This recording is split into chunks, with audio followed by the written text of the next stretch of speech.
So this is disorienting. I don't even know if we're live. Are we live? I can't tell. Oh, we are?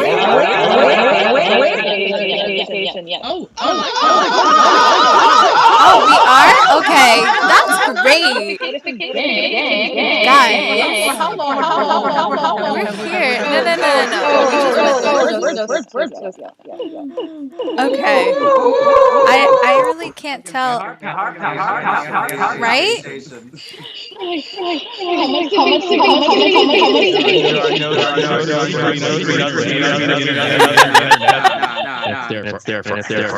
Oh, the chat is working. Okay.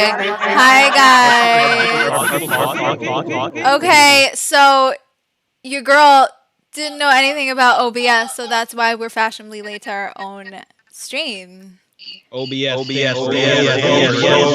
So, hello, and welcome back to this month's Table Screams, a live reading of Scream. I am joined by my wonderful narrator, Tom Newbie from Newbie Reviews. Tom, tell everybody a little bit about you and your channel. I make fun of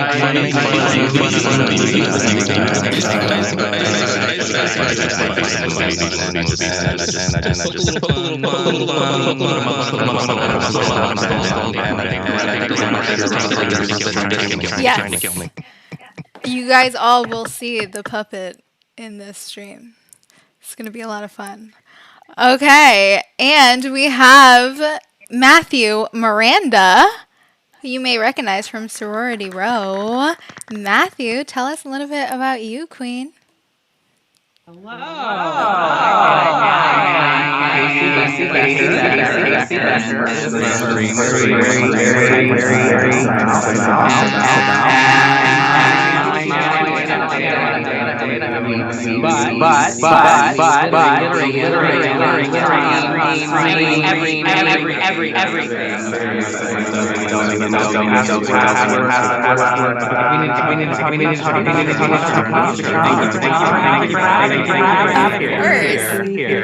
Okay, wait, I see some people saying that there's a sound issue. Can you guys hear me? Yes, we can hear you. No, the audience. Sound effects gone wild. The chaos of the echoes. Oh no. Is that this echo? Guys, tell me. Oh. Everyone's apparently echoing. Technical Oh, difficulties. no. 1 second. Yeah, Larry, got you. OBS. All it sounds like is echoes? That is concerning.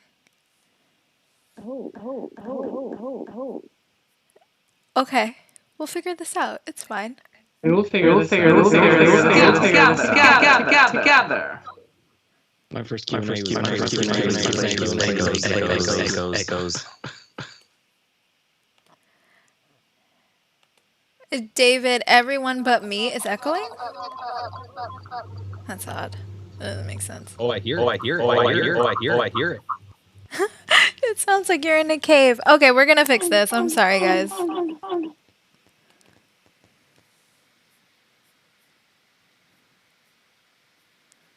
A very strange thing. Oh, I hear myself echoing now. I love that for me. That's so weird.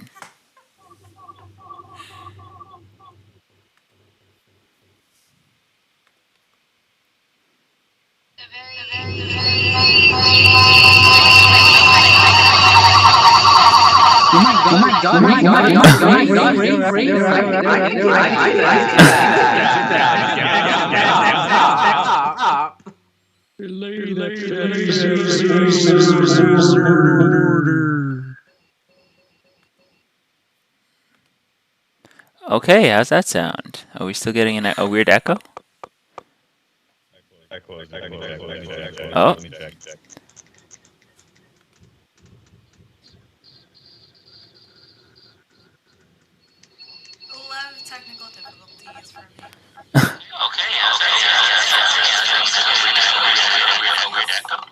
No. I think it's stopped. How about now? How about now? How about now? How about now? I'm not sure. I'm not hearing it.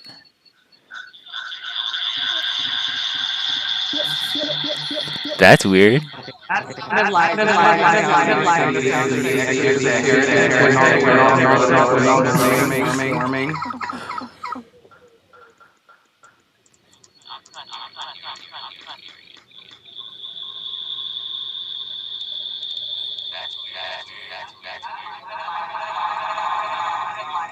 Oh my god. What's happening? Yeah, I'm hearing it. It's the killer.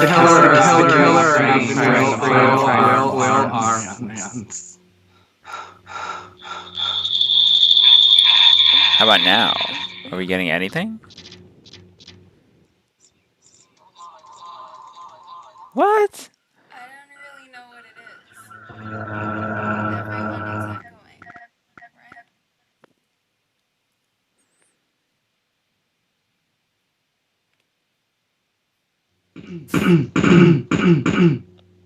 Okay, Rocco. Yeah, when you said how didn't What about now? happen.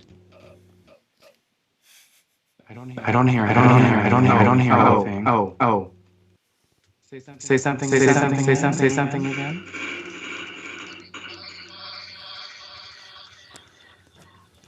Yeah, there's an echo. Only Rocco immune. I don't know what's happening. This is the most chaotic shit that has ever happened here.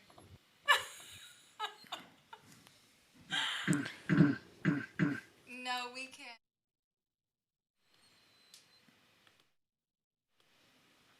That's so weird. Okay.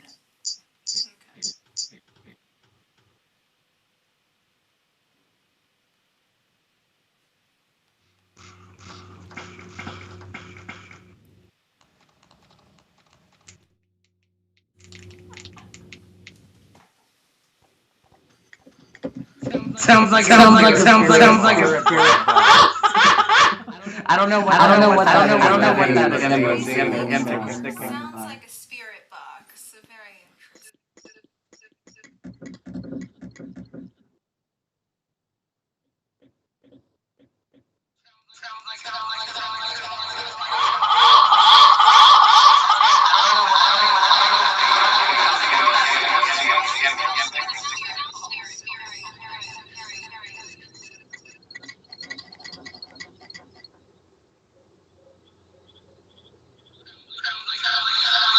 Yes.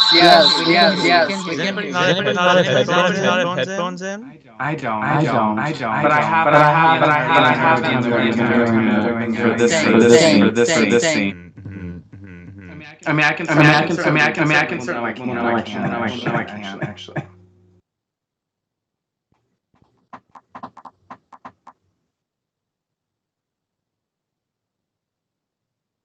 Maybe it's the Skype thing.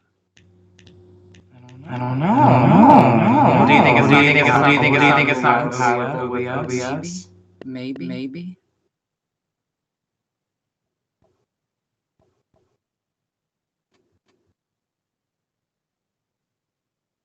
We've used this combination before. Pardon? We've used the combination before of Skype and OBS. Or at least I wasn't the one running it, but that's what we use.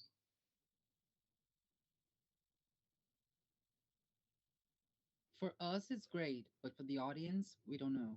Yeah.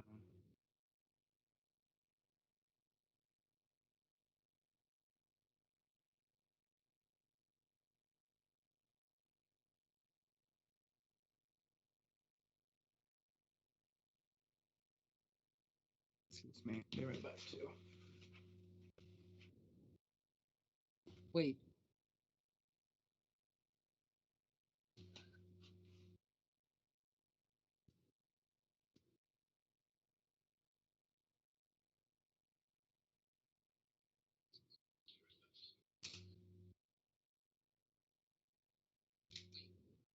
Oh, It seems like it stopped. I can hear us talking here on the live stream, and I don't hear echoes. Just wait a minute.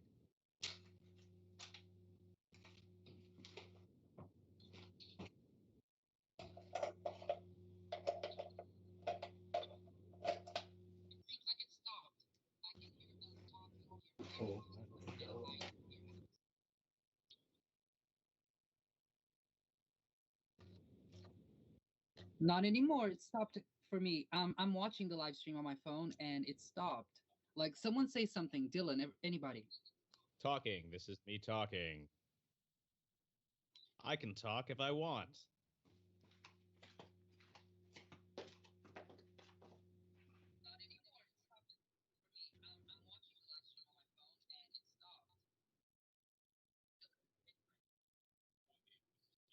Yeah, guys, we sound perfect now.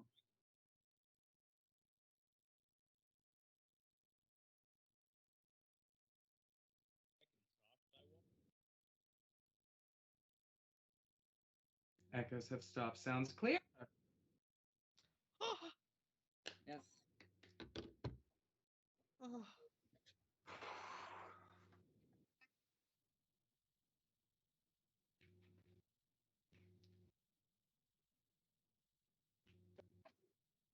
Yes. If I could turn back time. I think I Yeah, can hear you on here, but try saying something again because on the stream I couldn't hear you.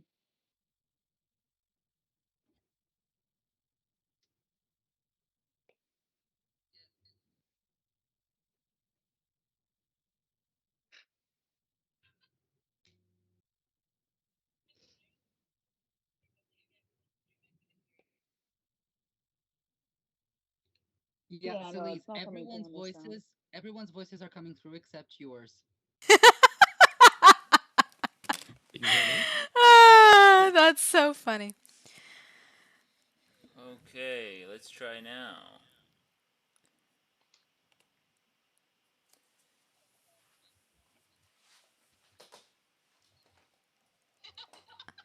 Now your voice coming through, Selis. You're good. This. Can everyone in the chat hear my voice? Let me know.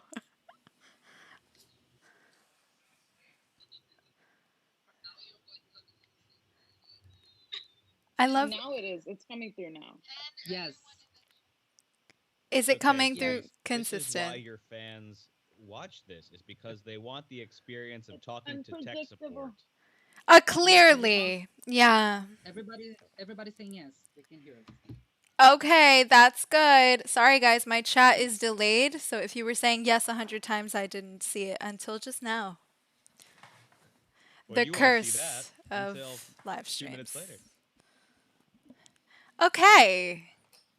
When everybody is good, we can resume. Do we read screen? Wow. The biggest shit show to date. A table scream of scream. Let's do it. Well, there's full introductions. Then everybody got to be introduced. I know, I'm going. We got through the important people. Okay. Let's go to Jhownee. Tell us a little bit about you.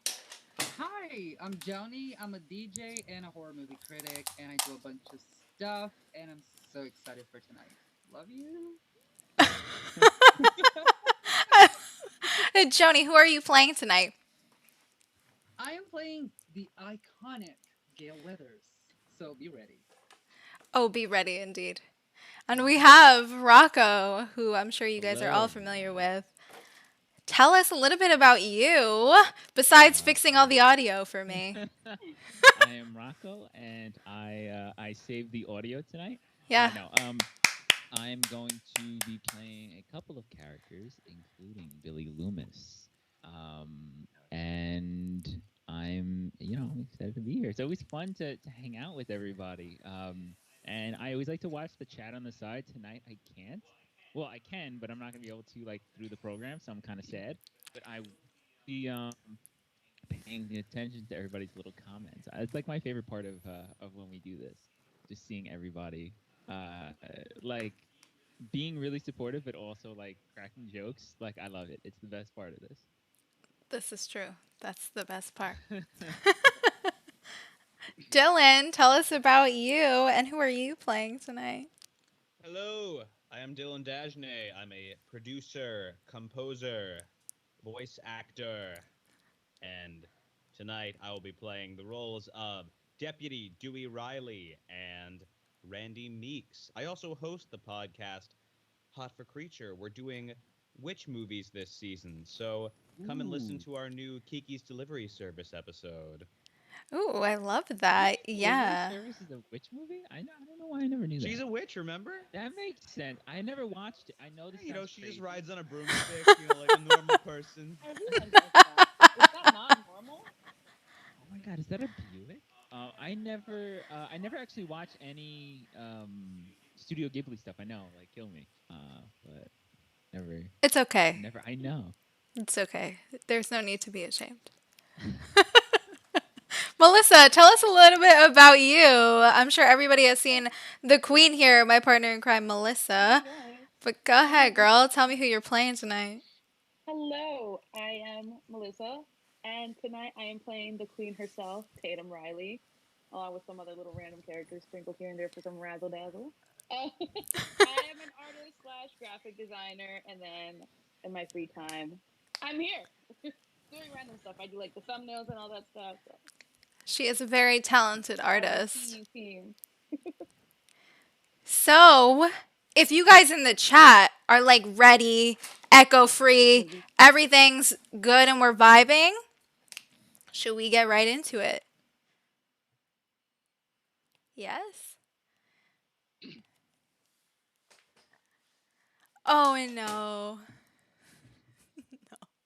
Please don't tell me there's more audio issues. Oh no. Everyone sounds muffled. Oh no. Oh, Everyone but Selis sounds muffled. Oh no! oh my goodness. It's a curse.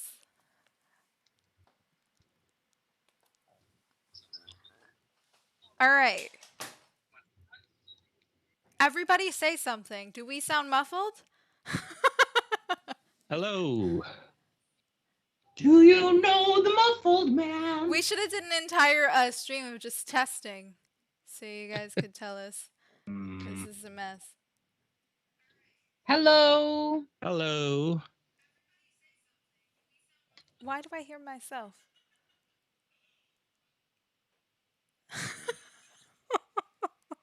Wait. You know, I'm listening to Hey, it. I'm I listening think- back at it, and it sounds normal to me. I think now we should be good.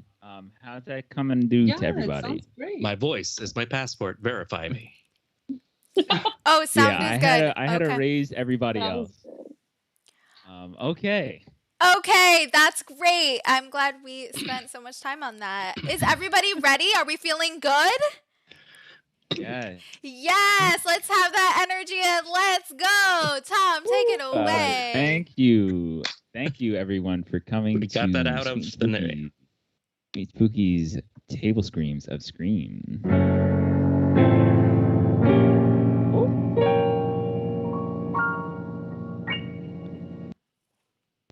Fade in to a ringing telephone. A hand reaches for it, bringing the receiver up to the face of Casey Becker, played by Mathieu Miranda, a young girl no more than 16.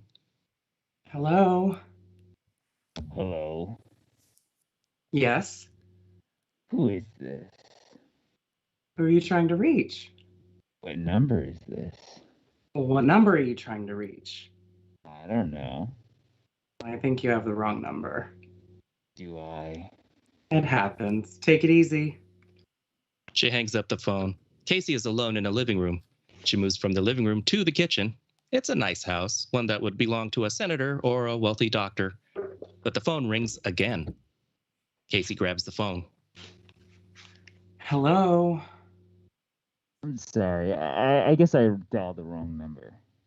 So why'd you dial it again? Apologize. You're forgiven. Bye now. Wait, don't hang up. Casey stands in front of a sliding glass door. It's pitch black outside. What? I want to talk to you for a second. They have OnlyFans for that. See ya. She hangs up with a grin on her face. Jiffy pops some about a flavor sizzles on the stove. The phone rings again. Casey reaches for the portable phone. Hello. Why don't you want to talk to me? Who is this? You tell me your name and I'll tell you mine. I don't think so. What's that noise? Popcorn. You're making popcorn? Uh-huh. I only eat popcorn at the movies. Well, I'm getting ready to watch a video. Really? Which one? Just some scary movie. Like scary movies? Uh-huh. What's your favorite scary movie? He's flirting with her. Casey moves away from the stove and takes a seat at the counter directly in front of the glass door. I don't know. Come on, you gotta have a favorite. What comes to mind? Halloween. You know the one with the guy with the white mask who just sort of walks around and sucks the babysitters? What's yours? Yes. Nightmare on Elm Street. Is that the one where the guys have knives for fingers? Yeah, Freddy Krueger. Freddy, that's right. I like that movie. It was scary. Well, the first one was, but the rest sucked. So, you got a boyfriend? Why? You want to ask me out on a date? Maybe. Do you? No. You know, you never told me your name. Why? Casey smiles, twirling her hair. Why do you want to know my name? Because I want to know who I'm looking at. Casey spins around like lightning, facing the glass door. What did you say? I said I want to know who I'm talking to. That's not what you said. What do you think I said? Casey clicks on the outside light, illuminating the backyard. Her eyes survey the grounds, but it's empty. She turns the light back out. On the stove, the popcorn keeps popping. Look, I gotta go. Wait, I thought we were gonna go out.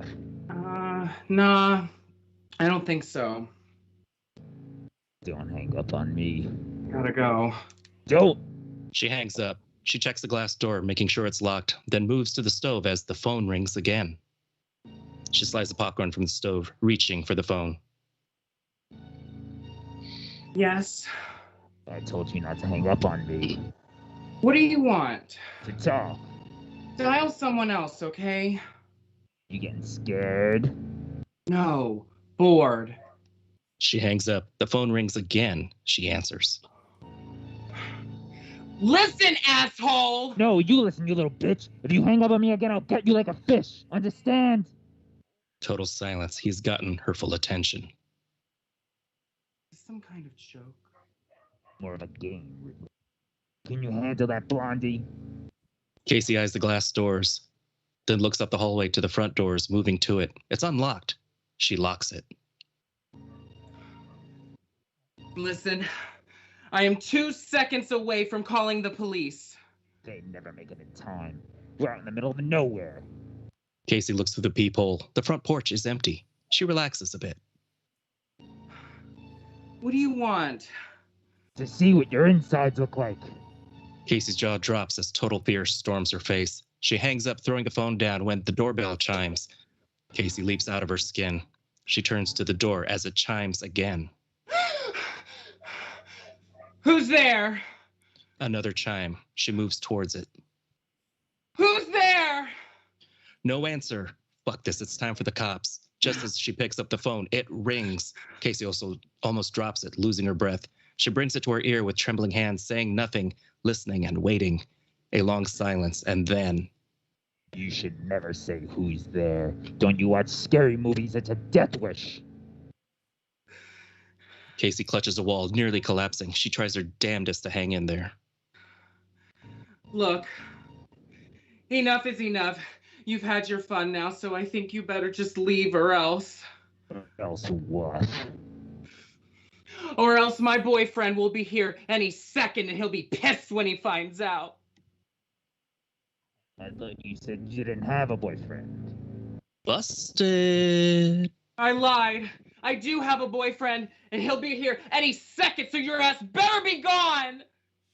Sure. I swear it! He's big, he plays football, and he'll kick the shit out of you! I'm so scared, Blondie. I'm telling you the truth. I was lying before. You better just leave. His name wouldn't be Vinny. Silence. Casey buckles at the knees, losing it. How do you know his name? Go to the back door and turn on the porch light again. Casey, terrified, forces herself to move, staggering to the kitchen, to the glass doors. She hits the light. Sitting in a lawn chair in the middle of the backyard is a big linebacker of a guy, her boyfriend Vinny, tied and gagged. He's been beaten up, but he's alive, staring at his girlfriend, pleading with her. Oh my God! Her hand moves to lock the door. I wouldn't do that if I were you. She's petrified. Where are you? Yes. Her eyes search the yard, combing bushes and trees. He could be anywhere. Please don't hurt him. That all depends on you. Why are you doing this? I want to play a game. No. Then he dies right now. No! It's just it. A long silence. Casey touches a glass, staring at Vinny. This green jock of a guy is crying too. What kind of a game? Turn off the light. You'll see what kind. Her hand goes to the switch. Vinny tugs and pulls at his straps as if begging her. He disappears in the darkness. Casey moves away from the glass, back towards the living room, unbelieving and horrified. Here's how we play. I ask a question, if you get it right, Vinny lives. Please don't do this. Please don't do this. No. Please.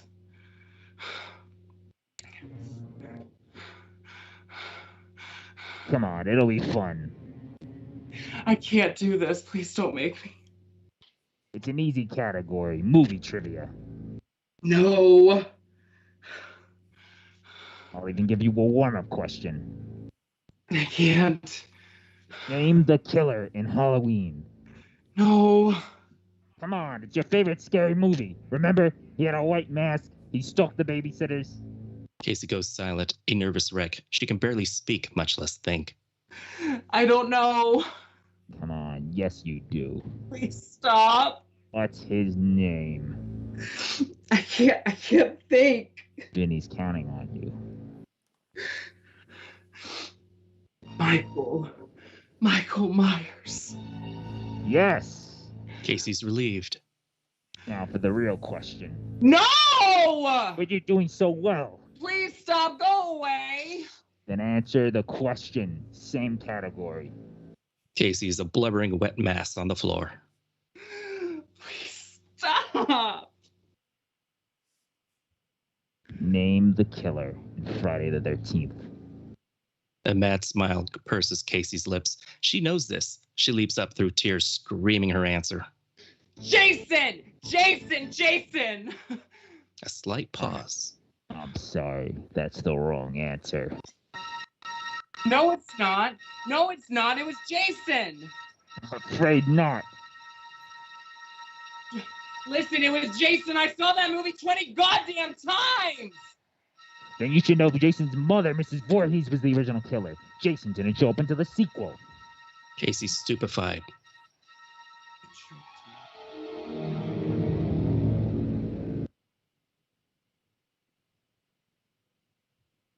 Lucky for you, there's a bonus round. But poor Vinny, I'm afraid, he's out. The implication sends Casey running to the kitchen, to the glass doors. She flips on the porch light to see Vinny, Eyes wide, belly gaping open, his insides lay on the ground. Casey collapses on the floor, nearly passing out. Hey, we're not finished yet. Final question, are you ready? She doesn't answer. A long, maddening silence as she reaches up and clicks off the light, making Vinny go away, wishing and hoping. Please leave me alone. Answer the question and I will. Casey's curled up on the floor like an infant, rocking slowly back and forth. What door am I at? What? There are 2 doors to your house. A front door and a back door. If you answer correctly, you live. From where Casey sits, she can see both the front and back doors. She deliberates, eyeing both the front and back door, trying to decide between the two. Don't make me. I can't. I won't. Your call. She crawls to the kitchen counter and grabs a long, sharp knife. Casey looks all around her. She looks down the hall to the front door, then turns back to the kitchen door as it suddenly explodes as a lawn chair comes flying through it. Casey springs to her feet, bolting out of the kitchen as a shadow moves quickly through the shattered door frame. Casey eases out the window, fumbling and dropping the knife back in the house. Fuck it, she just takes off. Casey makes it to the back corner of the house. I can hear you. I know you're here. Casey eases along a narrow path between the tall fence and the house, going for the front yard. Between her and Freedom are 3 curtainless windows. She passes by the first and sees the figure. As he turns, she quickly crawls by. She passes by the second window. He misses her again. She passes by the third. She sees the figure staring back at her. His face is covered with a ghostly white mask. Inches from her, Casey screams as a hand crashes through the glass window, grabbing a hold of her throat. She struggles, punching him and causing him to release her. She charges around the corner of the house to see. Headlights. It's her parents. She runs towards them, screaming, but before she can reach them, that ghost-faced killer appears behind her, arm poised high, a flash of silver, and Casey is struck across the chest. The knife raises again. Casey staggers to the driveway where a middle-aged couple emerge from the parked car. They are completely unaware of what's happening to their daughter. Only feet from them, the father sees the front door is ajar. Casey is right behind him with one arm outstretched. If they'd only turn around. They enter the house and close the door as Casey collapses on the ground, clutching her bloody chest with the figure upon her. From the front door, the father sees straight back into the kitchen to the shattered patio door. Jesus. God, what is it? Where's Casey? Casey? Casey! In a split second, they're both panic-stricken. The father begins searching the house frantically. The mother is hysterical. While Casey is dragged by her feet through damp soil, the life draining fast from her body, her hand still clutching the phone. Back in the house. God, where is she? Where's my baby? Call the police! The mother moves to the phone in the foyer. The mother moves to the phone in the foyer as she picks it up, sees a figure by the tree in the yard. She rushes out the door as her husband runs up behind her. They find the single most horrifying sight they'll ever see. Their only daughter strung up from a big oak tree, very much dead, her stomach ripped open. Fade to black. We fade in to a teenage girl's bedroom. On the bed, amongst age-old stuffed animals, lie open school books. Sydney Prescott, played by Selis, sits with her face glued to a computer screen. Her hands are typing feverishly when suddenly a scratching sound behind her. She turns, eyeing an open window across the room. She stands and moves towards it. Sydney sticks her head out the window. A shadow appears. Her hand reaches out, grabs her, and suddenly a figure is upon her. She screams, pulling away from the figure, falling onto the floor. Hey, it's just me, babe. Sid looks up to see Billy Loomis, a young, strapping boy of 17. Handsome and alluring, but he's got that Johnny Depp in Nightmare on Elm Street look. Billy, what the fuck? I'm sorry. Don't hate me, all right? What are you doing here? You sleep in that? Billy pulls himself through the window. My dad's in the other room. I'll only stay a sec. Suddenly, the bedroom door busts open. The doorknob catches on the open closet door behind it, jamming it and holding it in place. What's going on in there? Billy quickly rolls out of sight behind the bed. Sydney unjams the door to reveal Mr. Prescott. Are you okay? Can you knock? I heard screaming. No, you didn't. No? Oh, well. I'm hitting the sack. My flight leaves first thing in the morning. Now the expo runs all weekend, so I won't be back till Sunday. There's cash on the table, and I'll be staying at the Relic Hilton. Out at the airport. So call if you need me. Got it. He gives the bedroom a once quick over. I could have swore I heard screaming. Sydney distracts him with a peck on the cheek. Have a good trip. Sleep tight, sweetie. He gives her a wink and pulls the door closed. Billy reappears. Close call. What are you doing here? Billy takes a flying leap and lands on the bed. It just occurred to me that I never, snuck through your bedroom window before, Okay, now that it's out of your system. I was home, bored, watching television, and The Exorcist was on, and kind of got me thinking of you. It did? Yeah, it was edited for TV, though, where, like all the good stuff is cut out. And it reminded me kind of like how when we started off, we were all hot and heavy, like a nice solid R rating on our way to an NC-17. And now things are different, and I don't know, we're sort of like edited for TV. So, you thought you could sneak into my window and we would have a little bump? No, I would never dream of breaking your underwear rule. It just thought we might do some on top of the clothes stuff. She snuggles up next to him and plants a passionate and gentle kiss on his lips. He, however, reacts like a shark, moving on top of her, his hands everywhere as he presses into her. She breaks away. Time to go, Step Bucket. Billy sits up. His heart is pounding. See what you do to me? Now he's all sweaty and breathing heavy. You know what my dad will do to you? All right, I'm going. He moves to the window. I appreciate the romantic gesture. She gives him a sweet and simple goodnight kiss. Hey, about the sex stuff, I'm not trying to rush you. I was only half serious. She kisses him again as he goes through the window. Hey, so would you settle for a PG-13 relationship? What's that? She pulls her gown open for a split second, flashing her left breast. His mouth drops open. Their eyes meet and they share a smile. Get out of here.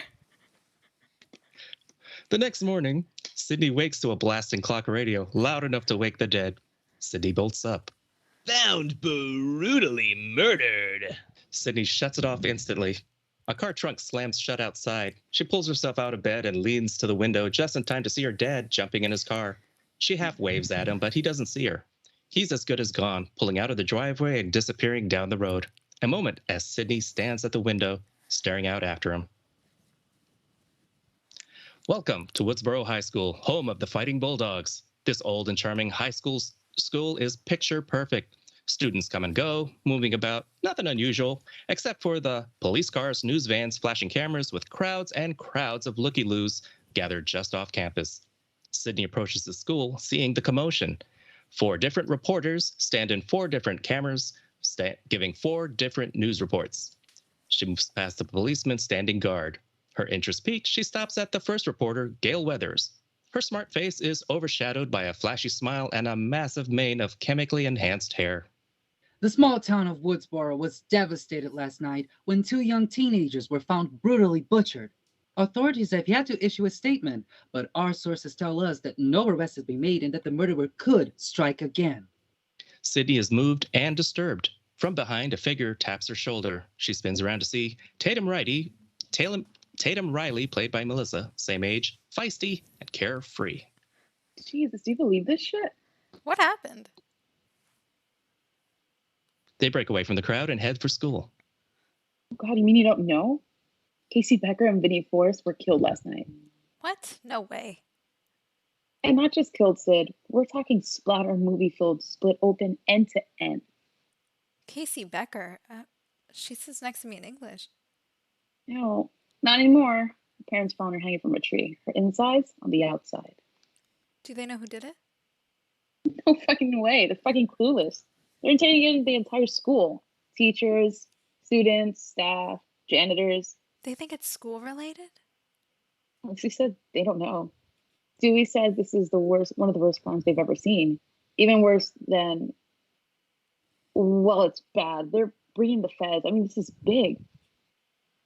Sydney looks back at Gail, her face deeply pained.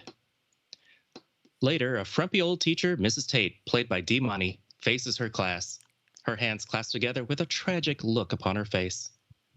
A terrible tragedy, an unbearable loss. It's days like today we need prayer in our schools. Sydney sits in the back behind a vacant desk. She can't take her eyes off of it. A student enters with a slip of paper and hands it to Mrs. Tate. Sydney, it appears to be your turn. The principal's office is at capacity, wall to wall with police and others. Some sit, some stand and lean. Sheriff Burke, a round man in his 50s, wipes the sweat from his face. All right, who's up next? Sheriff Burke gestures to bring her in. Principal Himbo, in his 50s, an old codger of a man wearing a sour face, speaks up. Sydney Prescott. She was daughter of, We all know Sydney, Mr. Himbo. Hey, how's she doing? She's adjusted well. Maintains an A average. You'd never know. She, Himbo stops short, seeing Sydney in the doorway. He rises and seats her. Hi, Sydney. Sheriff Burke? Dewey? Dewey shakes his head seriously. It's Deputy Riley today, Sid. So, how's everything? Good. And your dad? How's he holding up? We're fine, thanks. We'll be brief, Sydney. The police have a few questions that they'd like to ask you. Sydney eyes all of them nervously. Later, students sit at the outdoor tables eating lunch.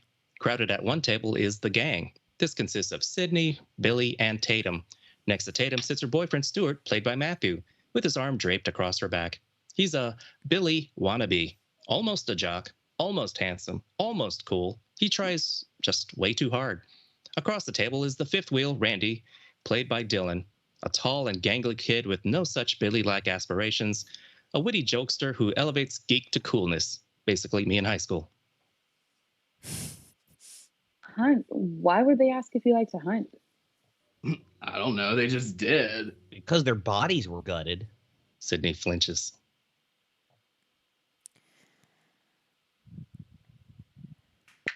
Thanks, Randy. They didn't ask me if I like to hunt. Because there's no way that a girl could have killed them. That is so sexist. The kid could easily be female.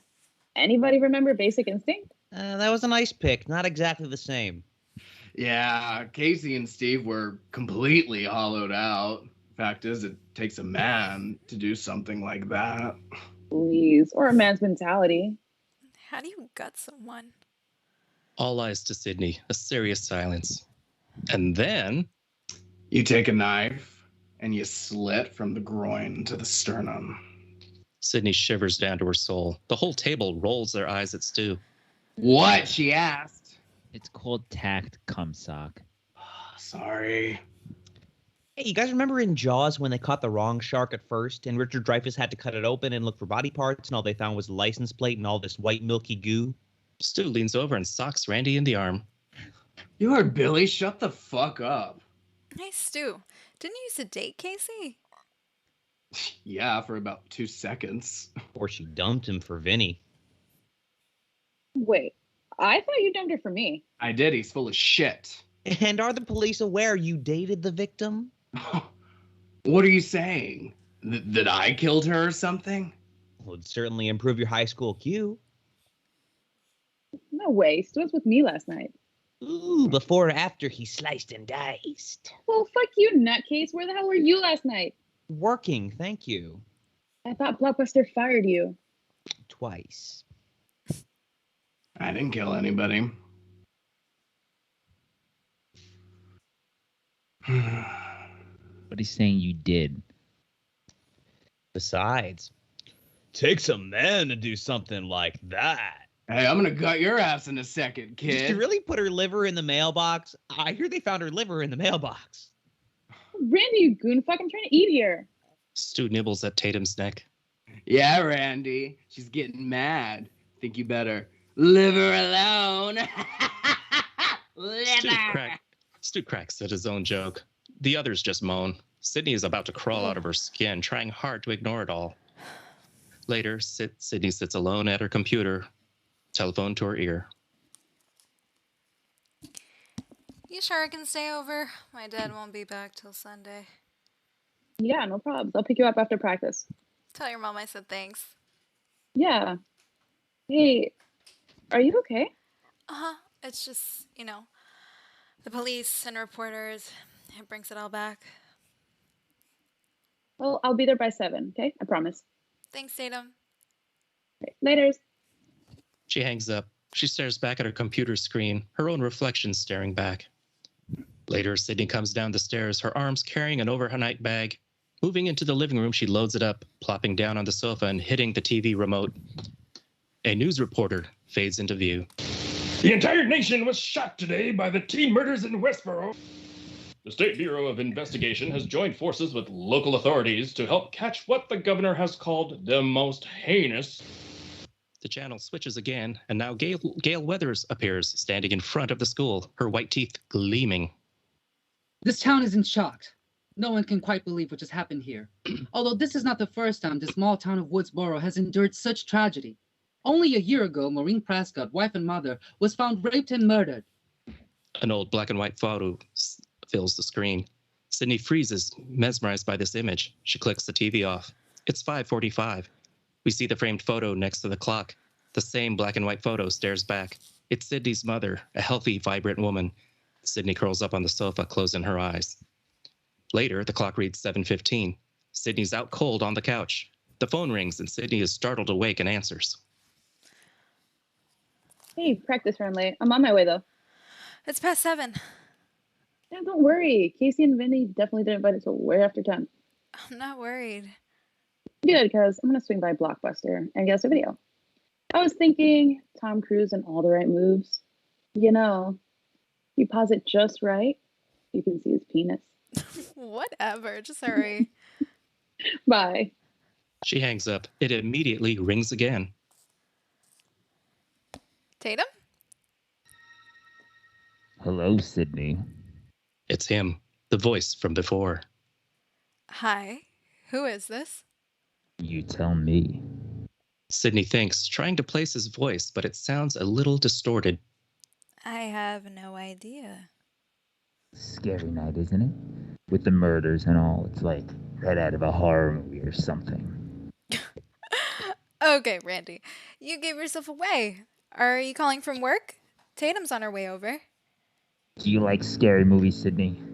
I like that thing you're doing with your voice, Randy. It's sexy. What's your favorite scary movie? Don't start. You know I don't watch that shit. And why is that? Because they're all the same. It's always some stupid killer stalking some big-breasted girl who can't act, who always runs up the stairs when she should be going out the front door. It's insulting. A brief silence. Are you alone in the house, Sydney? That is so unoriginal. You disappoint me, Randy. Not Randy. So who are you? The question is not who I am. The question is where am I? So where are you? Your front porch. This gives her pause. She moves to the window and pulls aside the drapes. Oh yeah? Well, I call your bluff. Sydney goes to the front door. She unlocks and pulls the door open, revealing the front porch is completely empty. She steps out, phone in hand, and surrounded by darkness.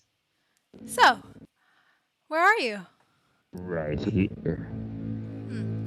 Can you see me right now? Uh-huh. What am I doing? Good try, Randy. Tell Tim to hurry. Bye now. If you hang up, you'll die just like your mother. Sydney stops dead in her tracks. Do you want to die, Sydney? Your mother did it. His seriousness unnerves her. Fuck you, you cretin! She hangs up and goes back into the house. She locks the door when a figure comes leaping out of the hall closet, rushing her. The phone flies. The figure is on top of her as she goes down, screaming. The figure with a pale, ghostly white mask. A silver blade appears from his cloak. She instinctively kicks, knocking him off, sending him reeling. She leaps to her feet. She tries to open the front door, but it catches on the chain. She pushes it closed again, fumbles with the chain, but sees the figure has risen, knife in hand. Sydney turns and runs up the stairs. She slams her bedroom door shut, then wedges the closet door against the knob, just as the figure rams against the door, ripping it open. But the closet door catches it. Sydney grabs her phone. It's dead, off the hook, downstairs. The figure slams into the door repeatedly until the frame splinters with each hit. It won't give. Sydney's at her computer. She punches the keypad frantically. Her screen reads, fax modem, 911 send. The knife slashes through the crack in the door wildly. On the screen again, help, killer, 34 Elm Street. Sydney presses send when it occurs to her. All is quiet. The figure is gone. A sudden noise at the window. Sydney looks up to see Billy staring at her, surprised. Billy, please, you have to help me. I heard you screaming. The door was locked. Are you okay? He's here. He's trying to kill me. Billy pulls himself through the window. As he does, a small black object falls from his jeans. It hits the floor as Sydney eyes it, a sleek, compact cell phone. Sydney stops in her tracks. Their eyes meet. An eternity. A siren is heard in the distance. Wow, that was fast. Minutes later, Billy's face is smashed against the hood of the police car. His hands are being cuffed, and his rights are being read. I didn't do anything. Sid, where's Sid? Ask her. She'll tell you. Dewey holds the car door open as Sheriff Burke hops out. We got him, Sheriff. Billy Loomis. Hank Loomis's kid? Oh, Jesus. He's your boyfriend. They approach Billy as he's being placed in a squad car. Sheriff, I didn't do it. Please, just call my dad. Come on. The squad car disappears with Billy as another car comes to a stop in front of the house. Tatum gets out, freaked out. Sheriff and Dewey storm across the yard. Hey, how is she? She's tough. Yeah, she has to be. All the shit she's gone through. Sydney sits in the back of an ambulance as paramedics check her out. Sheriff Burke and Riley approach. Hey, sweetheart. Seems like we're seeing a lot of you today. She tries to smile, but fails. You gonna be able to come down to the station and talk to us a bit? Yeah. Tatum appears, barreling past an officer. Shit, what happened? Oh my God. Tatum rushes to her and grabs a hold. What are you doing here? God, Sid, I'm so sorry. I'm so sorry I was late. You can't be here, Tatum. This is an official crime scene. It's okay. She was supposed to pick me up. Your dad's out of town. She's staying with us. Does Mom know? Yes, of course she does, you doofus. News vans come rolling up the street. The vultures are coming. Let's get you out of here. A big white news van comes to a stop in front of the house. The side door opens and Gail Weathers hops out just in time to see Sydney being escorted to a squad car. I'll be damned. Jumping from the driver's seat is Kenny, Gail's cameraman and flunky, an earnest young chap a bit on the chubby side. Whoa, what's going on, boys? Jesus, the camera, hurry! But it's too late. Sydney is as good as gone. Gail sees Tatum moving quickly to her own car.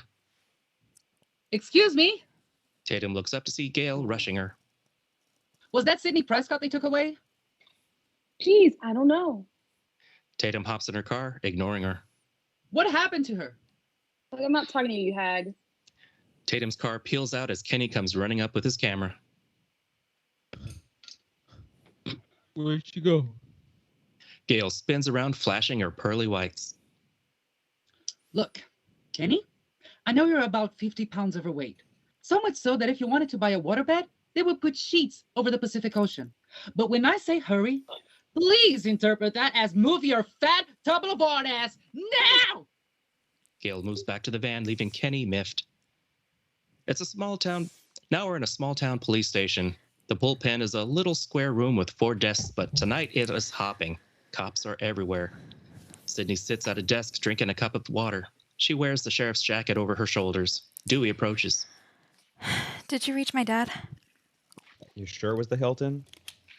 At the airport. Well, he's not registered. Could he have gone to another hotel or... I don't know, I guess.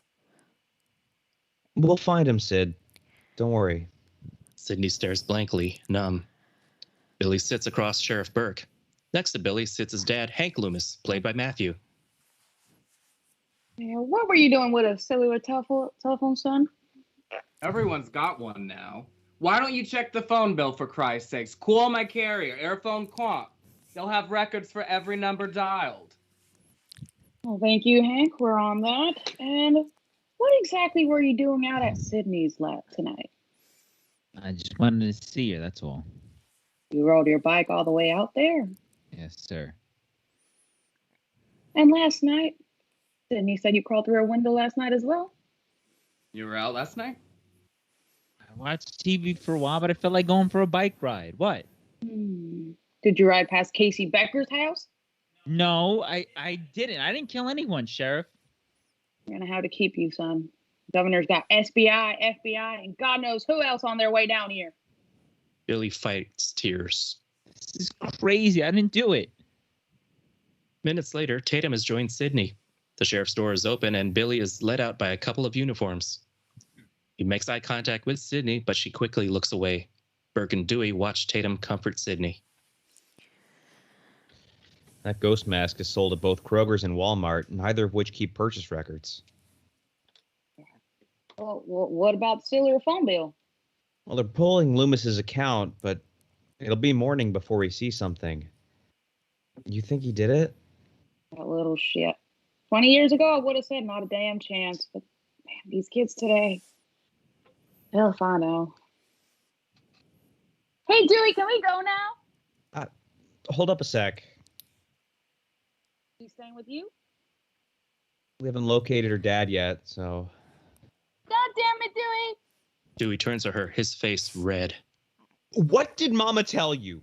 When I wear this badge, you treat me like a man of the law. I'm sorry, Deputy Dewey boy, but we're ready to go. Use the back way, avoid the circus. The police station side door opens and Sydney, Tatum, and Dewey and a couple of officers avoid the hordes of reporters around the corner of the front of the office. I'll get the car. Wait here. Dewey runs off. Gail Weathers appears with Kenny and his camera. They've been waiting. Hi, Sydney.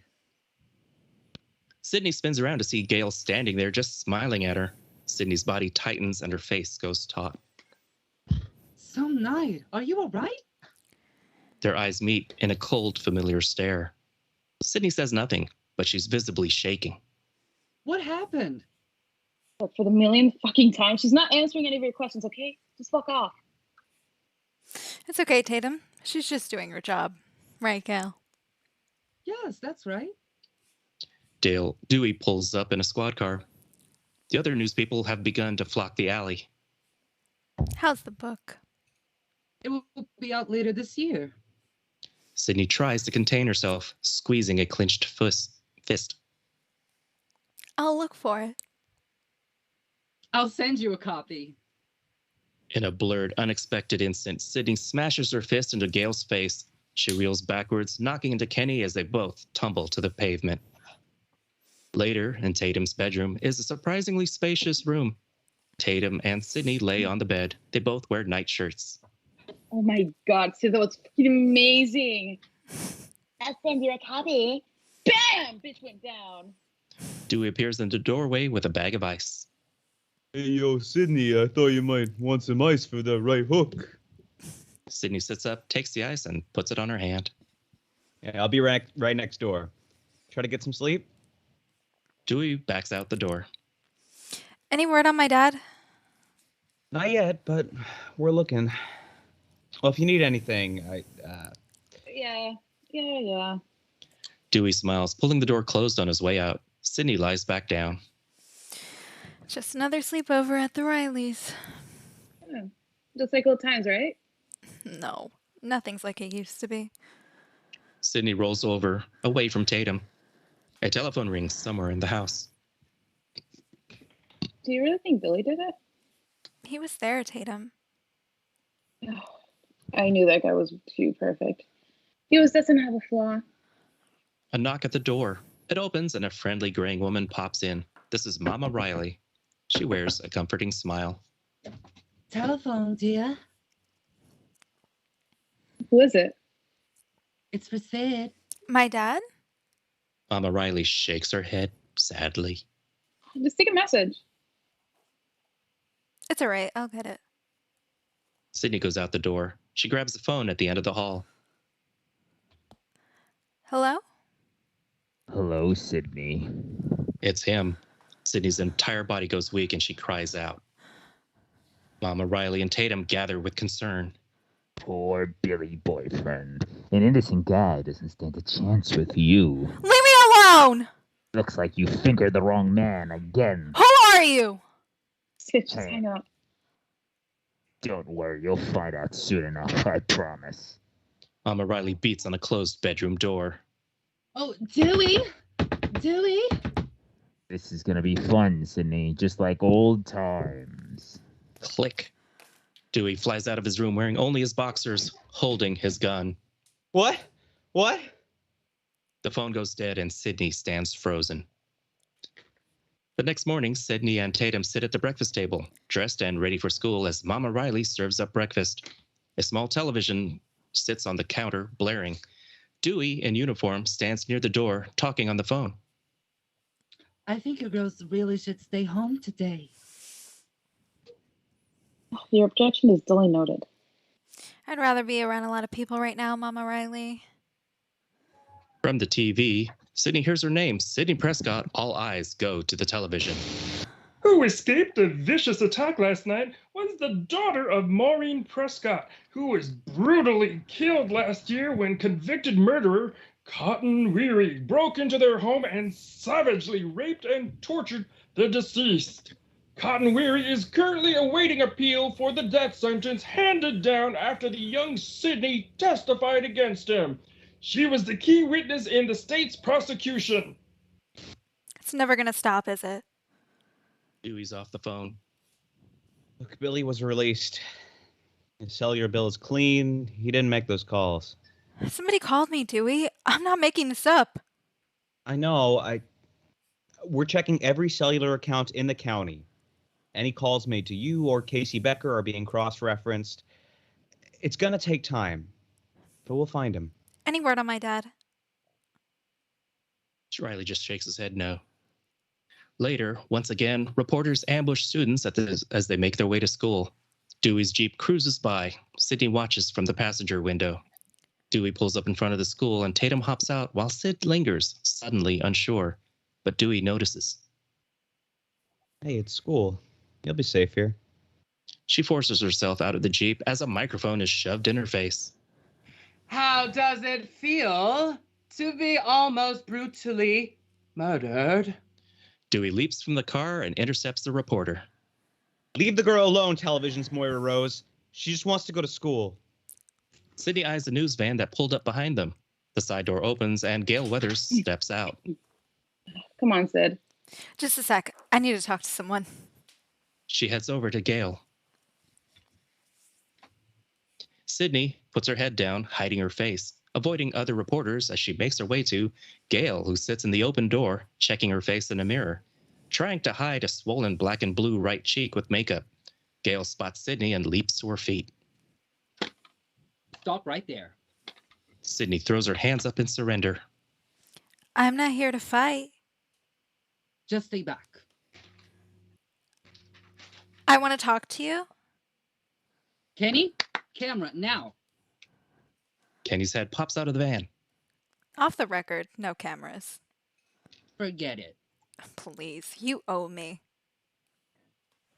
I own your shit. Gail moves back, but Sydney's relentless. You owe my mother. Your mother's murder was last year's hottest court case. Somebody was gonna write a book about it.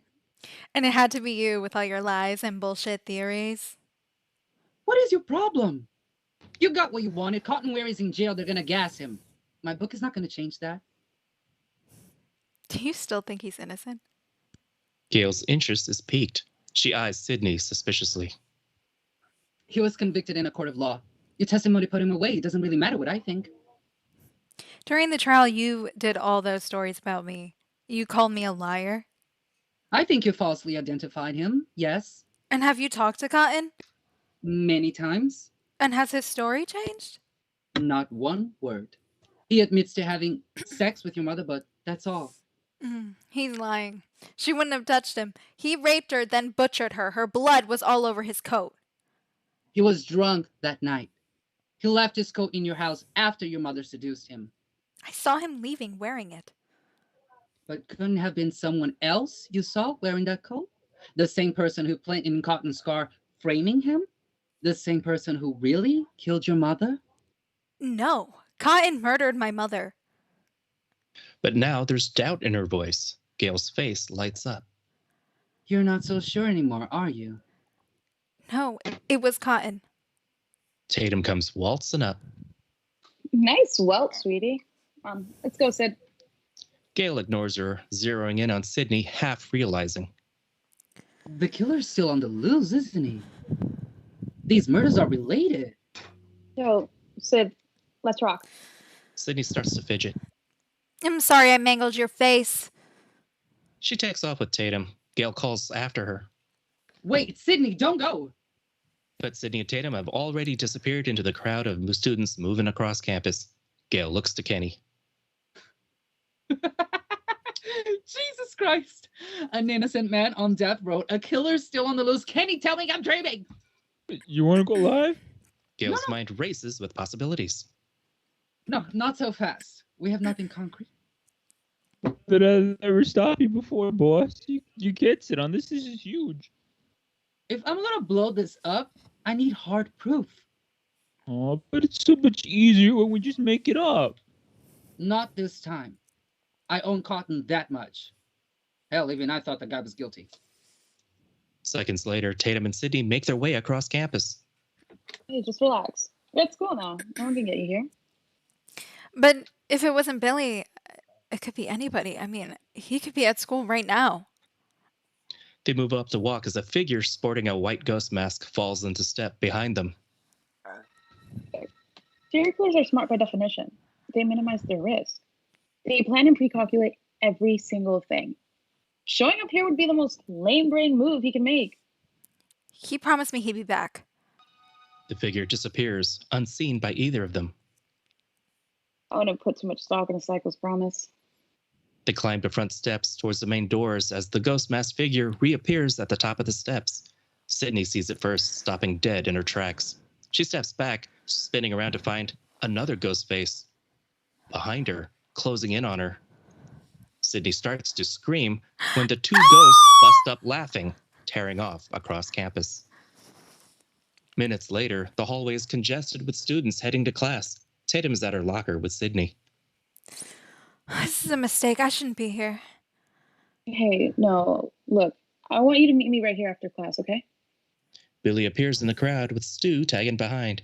Tatum spots him first. Shit, what is he doing here? I bet he's pissed. Just ignore him. You had good reason to think what you did. Billy and Stu approach. Billy's face is solemn. Hey, Sid, can we talk for a second? Sydney says nothing. She can barely look at him. Tatum intervenes. You know, if I were accused of carving up two people, I'd take the opportunity and skip school. Hey, go easy on him, babe. He didn't do it. Talk to me, Sid. Come on. Suddenly, a scream erupts. All eyes go to a ghost masked student running down the hall, screaming wildly and running amok. Why are they doing this? Are you kidding me? This place is like Christmas. Billy punches Stu in the side. Ow! Every time you open your mouth, stupidity pours out. Sorry. Sydney, clearly upset, takes off down the hall. Billy races after her. Stay away from her, Billy! Tatum slams her locker door shut as the bell rings. Seconds later, the halls have cleared. One or two struggling students can be seen rushing to class. Sydney moves quickly down the hall, rounds a corner, and runs smack into Billy, scaring the life out of her. She falls backwards, but Billy catches her. Jesus, shit. Hey, it's just me. Sydney pulls away from him too quickly. Billy feels the slight. What, you don't still think it's me, right? No, I don't. It's just... Billy, someone was there. Someone tried to kill me. And the police said I scared him off. It wasn't me, Sid. I know. He called again last night at Tatum's house. See, it couldn't have been me. I was in jail, remember? I'm so sorry. Please understand. Understand what? That I got a girlfriend who would rather accuse me of being a psychopathic killer than touch me? What? You know that's not true. Then what is it? Is there somebody else? No. Is it the sex thing? Am I being too pushy? No, it's me, Billy. I need time. I'm still adjusting to my mom. It's been a year since she died. Tomorrow. 1 year tomorrow. When are you going to let that go, Sid? When my mom left my dad, I just accepted it. Just the way it is. She's not coming back. Your parents split up. It's not the same thing. Your mom left town. She's not in a coffin somewhere. You still have to move on, Sid. Sydney starts to walk away, but she turns back, angry. I'm glad to know you're coping so well with life, Billy, but some of us aren't so perfect. Some of us are just trying to hold on, asshole. Sydney disappears into the girls' bathroom, leaving Billy alone. He smacks his forehead, pissed at himself. In the girls' bathroom, closed bathroom stalls along the wall face a row of sinks and a huge mirror. Sydney enters as two girls tinkle and talk, each from their respective stalls. She was never attacked. I think she made the whole thing up. Why would she lie about it? For attention, that girl has some serious issues. Sydney listens intently. A toilet flushes. She quickly jumps into a vacant stall, hiding just as girl number 1 appears from a stall. She looks like that voice, a snotty little twit. What if Sydney did it? What if she killed Casey and Vinny? And why would she do that? Maybe she has the hots for Vinny and killed them both in a jealous rage. Another toilet flushes. Why would Sydney want to be with Vinny? He has her own bubble butt boyfriend, Billy. Maybe she's a slut, just like her mother. Inside the stall, Sydney listens, her face weakening. You're evil. Please. It's common knowledge. Her mother was a tramp. Girl number 2 appears from her own stall, yet another twit. They both stand in front of the mirror, adjusting 2 snotty faces. Cut some slack. She watched her mom get butchered. Yeah, and it fucked her up royally. Think about it. It makes perfect sense. Her mom's death leaves her distraught and hostile at a cruel and inhumane world. She's disillusioned, where's God, etc., completely suicidal. One day she just snaps. She wants to kill herself, but realizes suicide is out this year, and homicide is actually a much healthier therapeutic expression. From the stall, Sydney listens, her heart pounding and her jaw quivering. Where did you get this shit? TikTok. The 2 girls exit. Sydney moves out of the stall, catching her reflection in the mirror. Pathetic. Water drips from a leaky pipe as the wind whistles in from the cracked transom above the bathroom door. It almost sounds like someone whispering her name. Sydney spins around. The stalls are all shut. She bends down and scans beneath them, looking for feet. But no one. She turns back to the mirror. Suddenly, Sydney. Unmistakable this time, the voice strikes Sydney like a nail in her eye.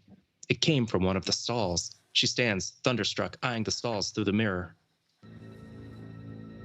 Is someone there? A long, morose silence, and then... It's me, Sydney. He's here. Terror floods her face. She eyes the exit door, then a row of stalls she must pass to get to it. Then the stall door at the end of the room begins to creak open. She charges towards the exit, but slips. As she staggers up, she glimpses the ghost mask in the mirror coming for her. A hand grabs her shoulder as she slams her body through the exit door, narrowly escaping. Sydney flies out of the bathroom, screaming. Meanwhile, Principal Himbo walks back and forth, red-faced in his office. I am sickened. Your whole havoc-inducing, thieving, whoring generation disgusts me. 2 ghost mask students stand at attention. Mr. Himbo rips the mask off one of the students' heads. 2 students have been savagely murdered And this is how we show our compassion and sensitivity. He yanks the mask off the other student. We throw on a mask and dance around campus just hoping someone else gets butchered before we get bored again. I'll tell you something. You are both expelled. Get out of here. The ghosts both protest. Come on, Mr. Himbo, this is a joke. Yeah. Ho! That's not fair. A deep-rooted hostility has taken over Mr. Himbo's face. Neither student budges, too scared to even breathe. No, it's not fair. Fairness would be to rip your insides out, hang you from a tree, so you can be exposed for the desensitized, heartless little shit that you are. Suddenly, the door bursts open and Sydney appears, hysterical. He's here! I saw him! He's here! Himbo rushes to her, arms outstretched. Easy, child. Sydney collapses into his arms. Minutes later, Dewey's Jeep is parked in front of the school. He stands in the open driver's door, talking on the radio. She's okay. Looks like some boys were teasing her. Himbo shutting down the school, though. I want you to take a look around. Yes, sir, Sheriff. Dewey shuts the Jeep door and heads for the campus when Gail Weathers appears, her fake face aglow.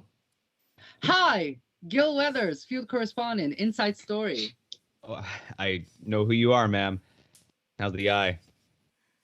Productive. So, they're closing down the school? Well, yes, ma'am, for the time being. Dewey heads for the school building. Gail scurries alongside him flirtatiously. And why is that? Has something happened? Look, you're really not supposed to be here, ma'am. I know. I should be in New York covering the Sharon Stone stalker, but who knew? Please, call me Gail. You look awfully young to be a police officer. Dewey's eyes wander down Gail's long legs. The way her hips move as she walks. He's clearly distracted. I'm 25 years old, ma'am. 25, huh? So I don't have to ask you any ID. Well, in a demographic study, I proved to be the most popular between males 11 to 24. So I just missed you. Of course, you don't look a day over 12 except for that upper torso area. Does the force require that you work out? Dewey looks away. He's blushing a bit. No, ma'am, because of my boyish good looks. Muscle mass has increased my acceptance as a serious police officer. They approach the school's entrance. Suddenly, Mr. Himbo's voice is amplified through intercoms across campus. They stop to listen.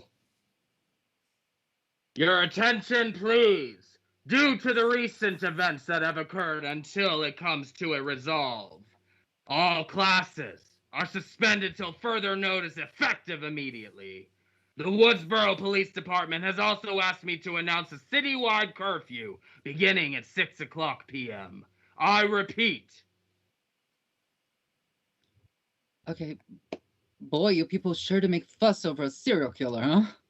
Serial killer is not really accurate, ma'am. The killer has yet to strike twice. Well, we can hope, can't we? We certainly don't have any leads. A ghost mask, a cellular phone, not much there. We're tracking the cellular phone bill. Oh, really? You small town guys are good. And have you located Sydney's father yet? No, not yet. But he's not a suspect, is he? Well, we haven't ruled out that possibility. Dewey, realizing he's said too much, clams up. If you'll excuse me, ma'am. Oh, am I keeping you? I'm sorry. Oh, that's quite all right. If I may say so, you're much prettier in person. Dewey starts up the school front steps as the bell rings. So you do watch the show. He turns to her earnestly as students come pouring out of the front doors, lowering his glasses in a cool cop manner. I just turned 25. I was 24 for a whole year. God, you're hot. Please call me Gail. She smiles deliciously, gives him a wink, and then struts off as Dewey, like a nervous little schoolboy, watches her go. Seconds later, the halls have begun to empty as Tatum escorts Sydney down the hall. Sid, look, it was just some sick fuck having a laugh. It was him, Tatum. I know it. You are not to be alone again.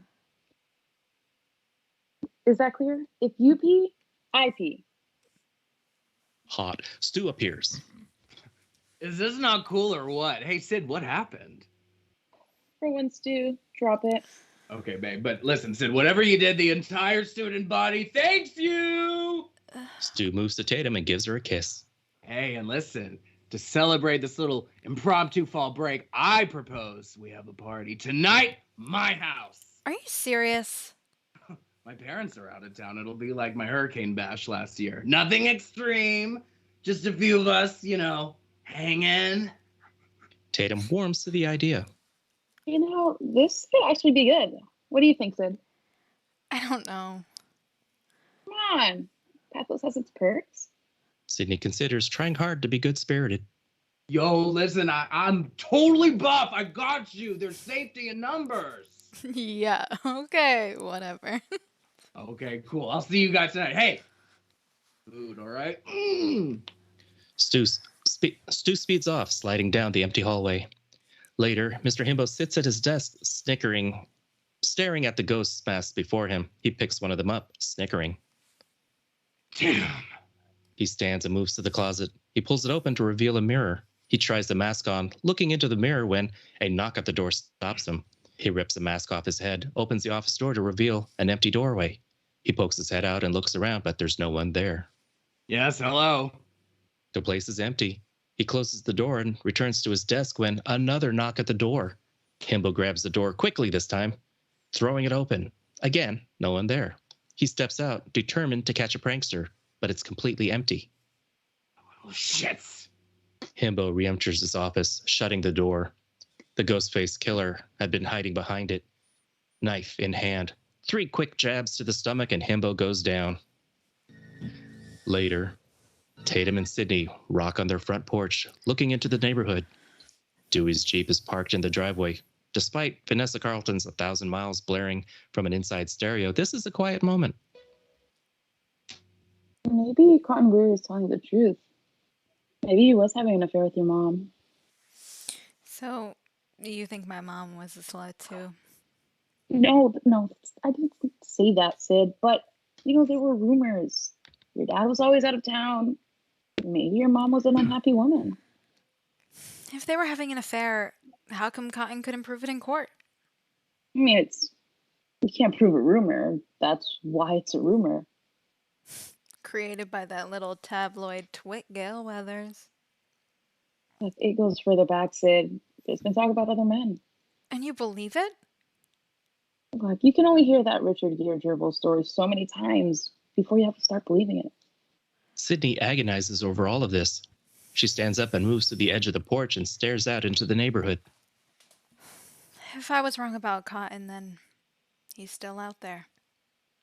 God, don't go there, Sid. You're starting to sound like some Wes Carpenter flick. Don't freak yourself out. We've got a long night ahead of us. You're right. I'm cracking up. Ignore me. Come on, let's rock. Sid follows Tatum inside the house, never seeing the ghost-faced killer standing across the street under a tree. His presence is so subtle and unobtrusive, you'd have to see this movie a second time to know he was there all along. We're now at your typical blockbuster video. Huge, crowded, the way they used to be. Randy, in his blockbuster vest, is busy reshelving returns when Stu appears, knocking the videos out of his hand. Oh! Jesus, this place is back, dude. Yeah, we had a run in the mass murder section. Hey, you coming tonight? Yeah, I'm off early. Curfew, See, now that's just poor taste. What? Randy refers to Billy, who stands down the aisle talking to the twits from the bathroom. If you were the only suspect in a senseless bloodbath, would you be standing in the horror section? It was all a misunderstanding. He didn't do anything. You're such a little lapdog. He's got killer printed all over his forehead. Oh, okay, really? Tough guy? Then why'd the police let him go? Because obviously they don't watch any movies. This is standard horror movie stuff. Prom Night Revisited. Randy reshelves videos down the aisle. Why would he want to kill his own girlfriend? There's always some stupid bullshit reason to kill your girlfriend. That's the beauty of it all. Simplicity. Besides, if it gets too complicated, you lose your target audience. All right, so what's his reason? Maybe Sydney wouldn't have sex with him? She's saving herself for you? Could be. And now that Billy's tried to mutilate her, You think Sid would go out with me? No, I don't. But listen, hey, I think it was her father, man. I mean, why can't they find their pops? Because he's probably dead. His body'll come popping out in the last reel somewhere, eyes gouged. See, the police are always off track with this shit. If they just watch Prom Night, they'd save time. There's a formula to it, a very simple one. Everyone's always a suspect. The father, the principal, the town derelict. You? So while they're off investigating a dead end, Billy, who's been written off as a suspect, is busy planning his next hunting expedition. And how do we know you're not the killer? Randy spins around to find Billy standing right behind him. So busted. Hi, Billy. I bet your movie nut brain lost its reality button. Just laughs it off.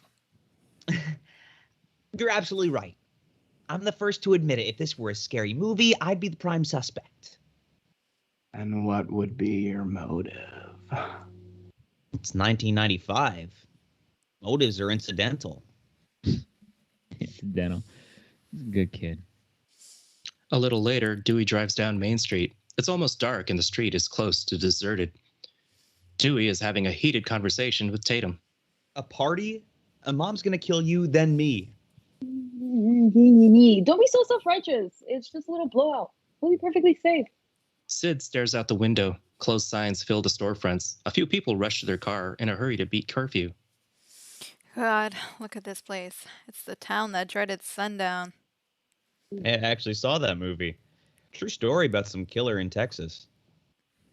Hey, Sid, just think about it. They make a movie about you. Who's gonna play you? Oh, God. Dewey comes to a stop, parking the car in front of the police station. He looks to Sid with a brotherly smile. I see you as a young Meg Ryan myself.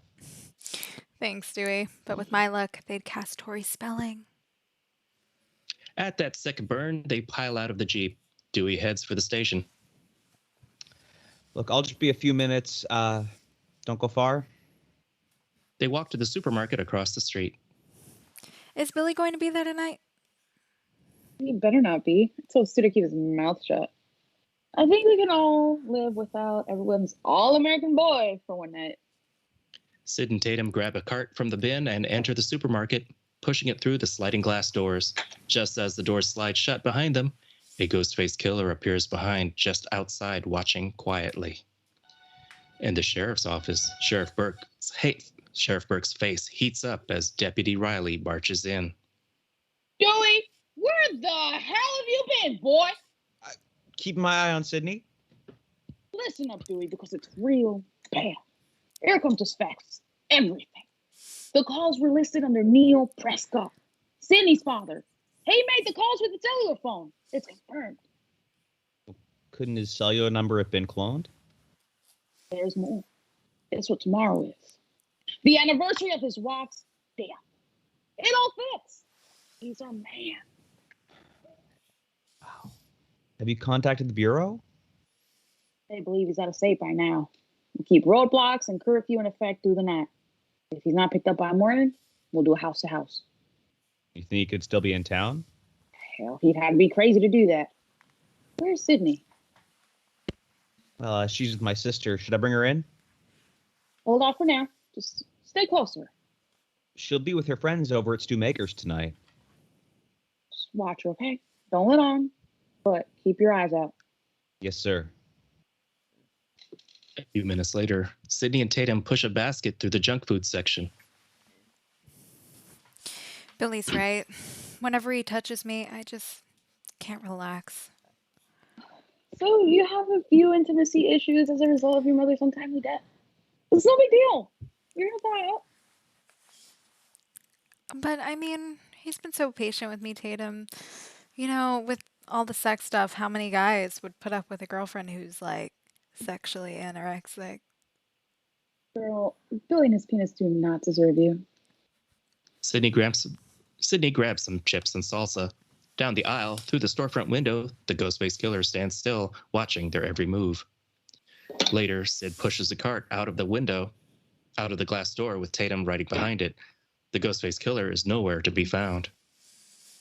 What do you think about when you're having sex? With Stu, you see, there's little time to reflect. But sometimes before, just to relax and get in the mood, think about Justin Hartley.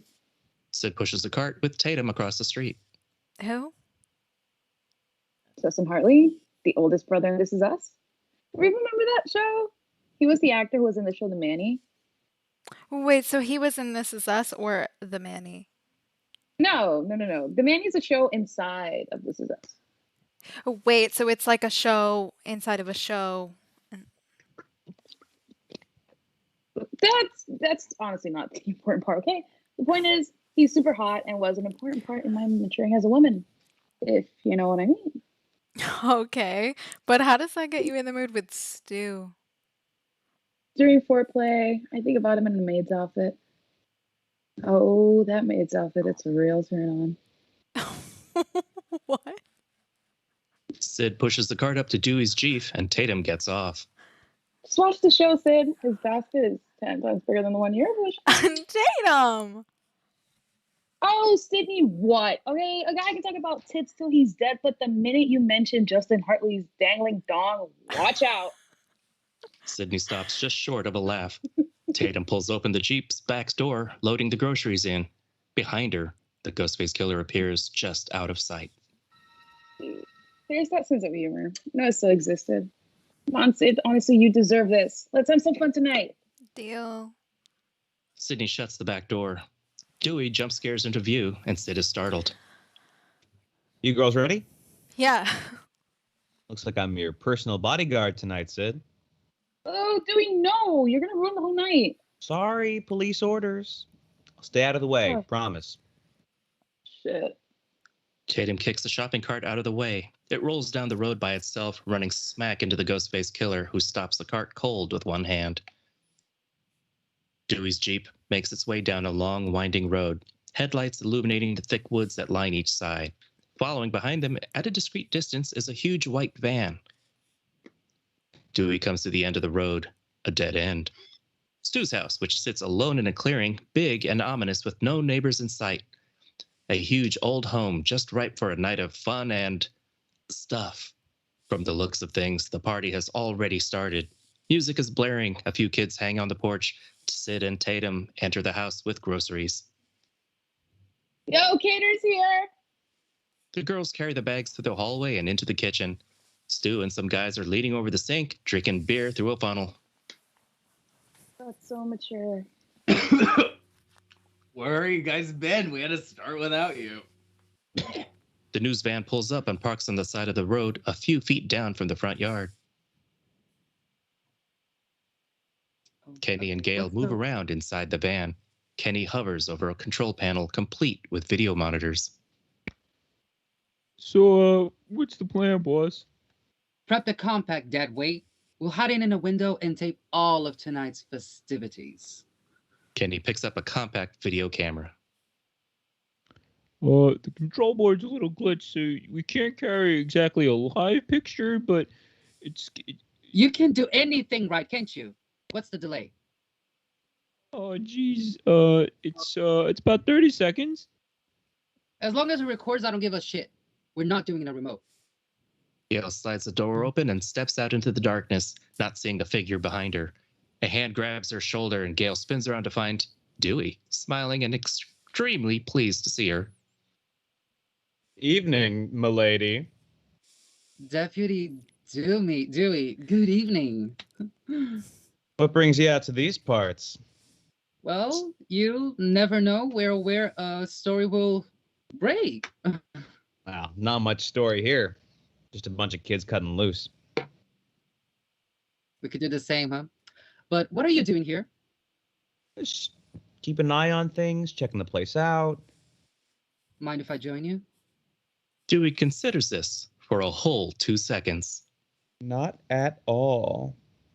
Gail leans into the van, grabs the camera from Kenny, and throws it in her bag. She gives him a wink. Popcorn pops in the kitchen. Sid and Stu and Tatum prepare a junk food feast. Other teens pop in and out. Randy appears with an arm full of videos. I thought we'd make it a blockbuster night. He lets the videos splatter across the kitchen counter. Stu and Tatum dive in. Dude, I thought everything was checked out. I had him hid in the foreign section.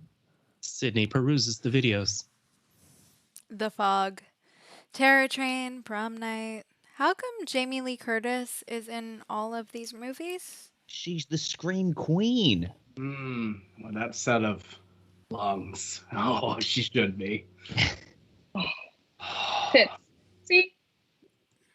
A few minutes later, the party is going strong. Some crowd around the floor in front of the television. Randy is taking a vote. Hey, how many Evil Deads? Woo. How many Hellraisers? Hell yeah! More people for Hellraiser. The doorbell rings. Stu goes for it. I got it. Hey, babe, get me a beer. They're in the fridge in the garage. What am I? The beer lunch? Hell yeah. Oh, shit. Hey, you guys, look who's here. It's that shit from Inside Story, Gail Weathers. They look up the hallway to see Dewey and Gail standing in the foyer. Shit. Dewey? Everyone perks up, eyeing Gail. What is she doing here? She's with me. Just want to check on things. The guys in the room are just drooling over Gail, including Stu. So you did. Now leave. And take that medium up with you. Tatum takes off for the kitchen. Gail quickly becomes the center of attention, and all eyes are upon her. Yeah, want to interview us? Fire. Hey, baby, I watch a show regularly. Yo, this must be big news to be on Inside Story, man. Huge. You know, we could be like two grief-stricken students, and we'll say really nice things about our good friends who were slaughtered senselessly. Ooh! I can cry on cue. Suddenly, Gail eyes the bookshelf above the television. Maybe later? She starts to cough. Oh, can I trouble you for some water? Yeah, hey, how about a beer? Randy, get the lady a beer. You get it. You get it. Gail slips the camera from her bag, hits the on switch, and holds it behind her, waiting for the right moment. Back in the foyer. Have they found my father? Afraid not. Should I be worried? Not yet. Tatum is alone in the kitchen. She empties popcorn into a bowl, then pulls open the refrigerator. Remembering, she heads for the garage. Oh. The kitchen door opens and light spills into the dark garage. Tatum searches for a light switch. She finds a button and hits it. The electric garage door starts to rise. She hits it again and it closes. She spots a small light bulb overhead and turns it on. Tatum jumps, spinning around just in time to see a cat escape through the pet door built into the garage door. Tatum loads up with as many beers as her hands will carry and heads back to the kitchen. At the kitchen door, she juggles the beer, finds the door locked. Shit. She kicks it several times. Hey, shitheads!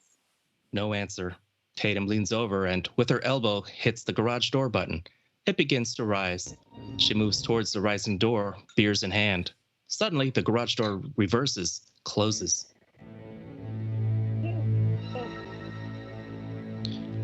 Tatum spins to see a figure silhouetted in the dark next to the kitchen door, his hand on the switch.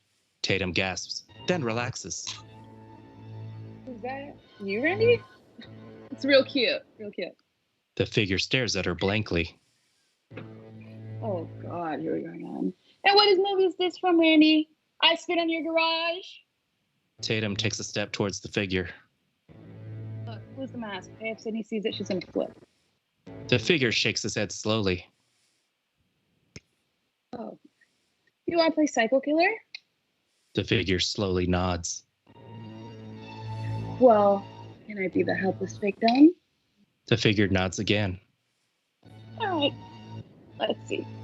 No, please don't kill me, Mr. Ghostface. I want to be in the sequel. Tatum takes a step to go around the figure, but he steps too, blocking her.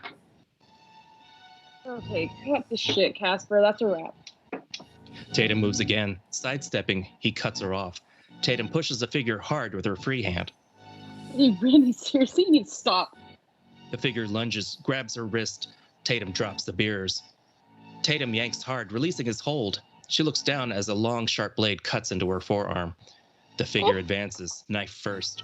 Tatum staggers back, holding her bloody arm, screaming. Who are you? The figure lashes out with a knife. Tatum dodges it. She eyes a pet door. Instinctively, she dives for it, but becomes wedged, half in, half out. She struggles, unable to see the figure, but she can't hear him anymore. An agonizing silence, and then the garage door is activated. It begins to rise upward, taking Tatum with it, and she screams. Crunch.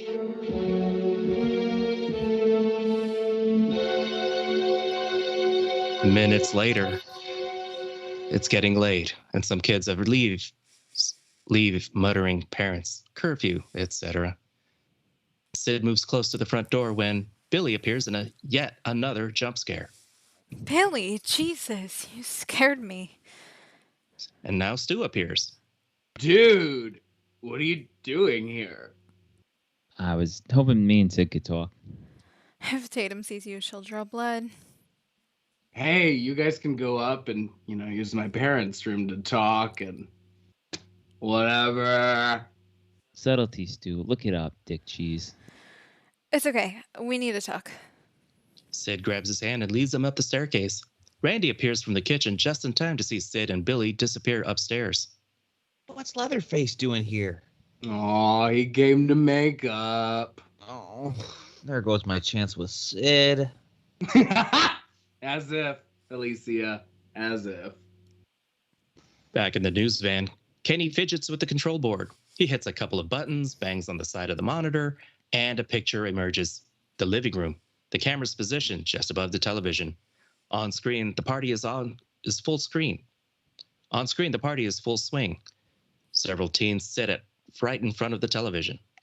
Suddenly, the van side door opens and Gail pops in. Hey boss, we got a perfect picture, a perfect placement for a perfect picture. You can see everything in the picture. Okay, tell me, Kenny, and please don't strain yourself to answer this or you might have a stroke, but has a cheesy tabloid journalist ever won the Pulitzer? Yeah, I think there was one time in '84. Okay, shut up. Now we're in a large master bedroom with glass doors that lead out into a balcony. Sid and Billy stare at each other for a long, awkward moment. So, I'm sorry. I've been a selfish shit, and I'm sorry. no, Billy, I'm the one who's selfish and self-absorbed with all my post-traumatic stress. You lost your mom, though. Yeah, but you're right. Enough is enough. I can't wallow in the grief process forever, and I can't keep lying about who my mom was.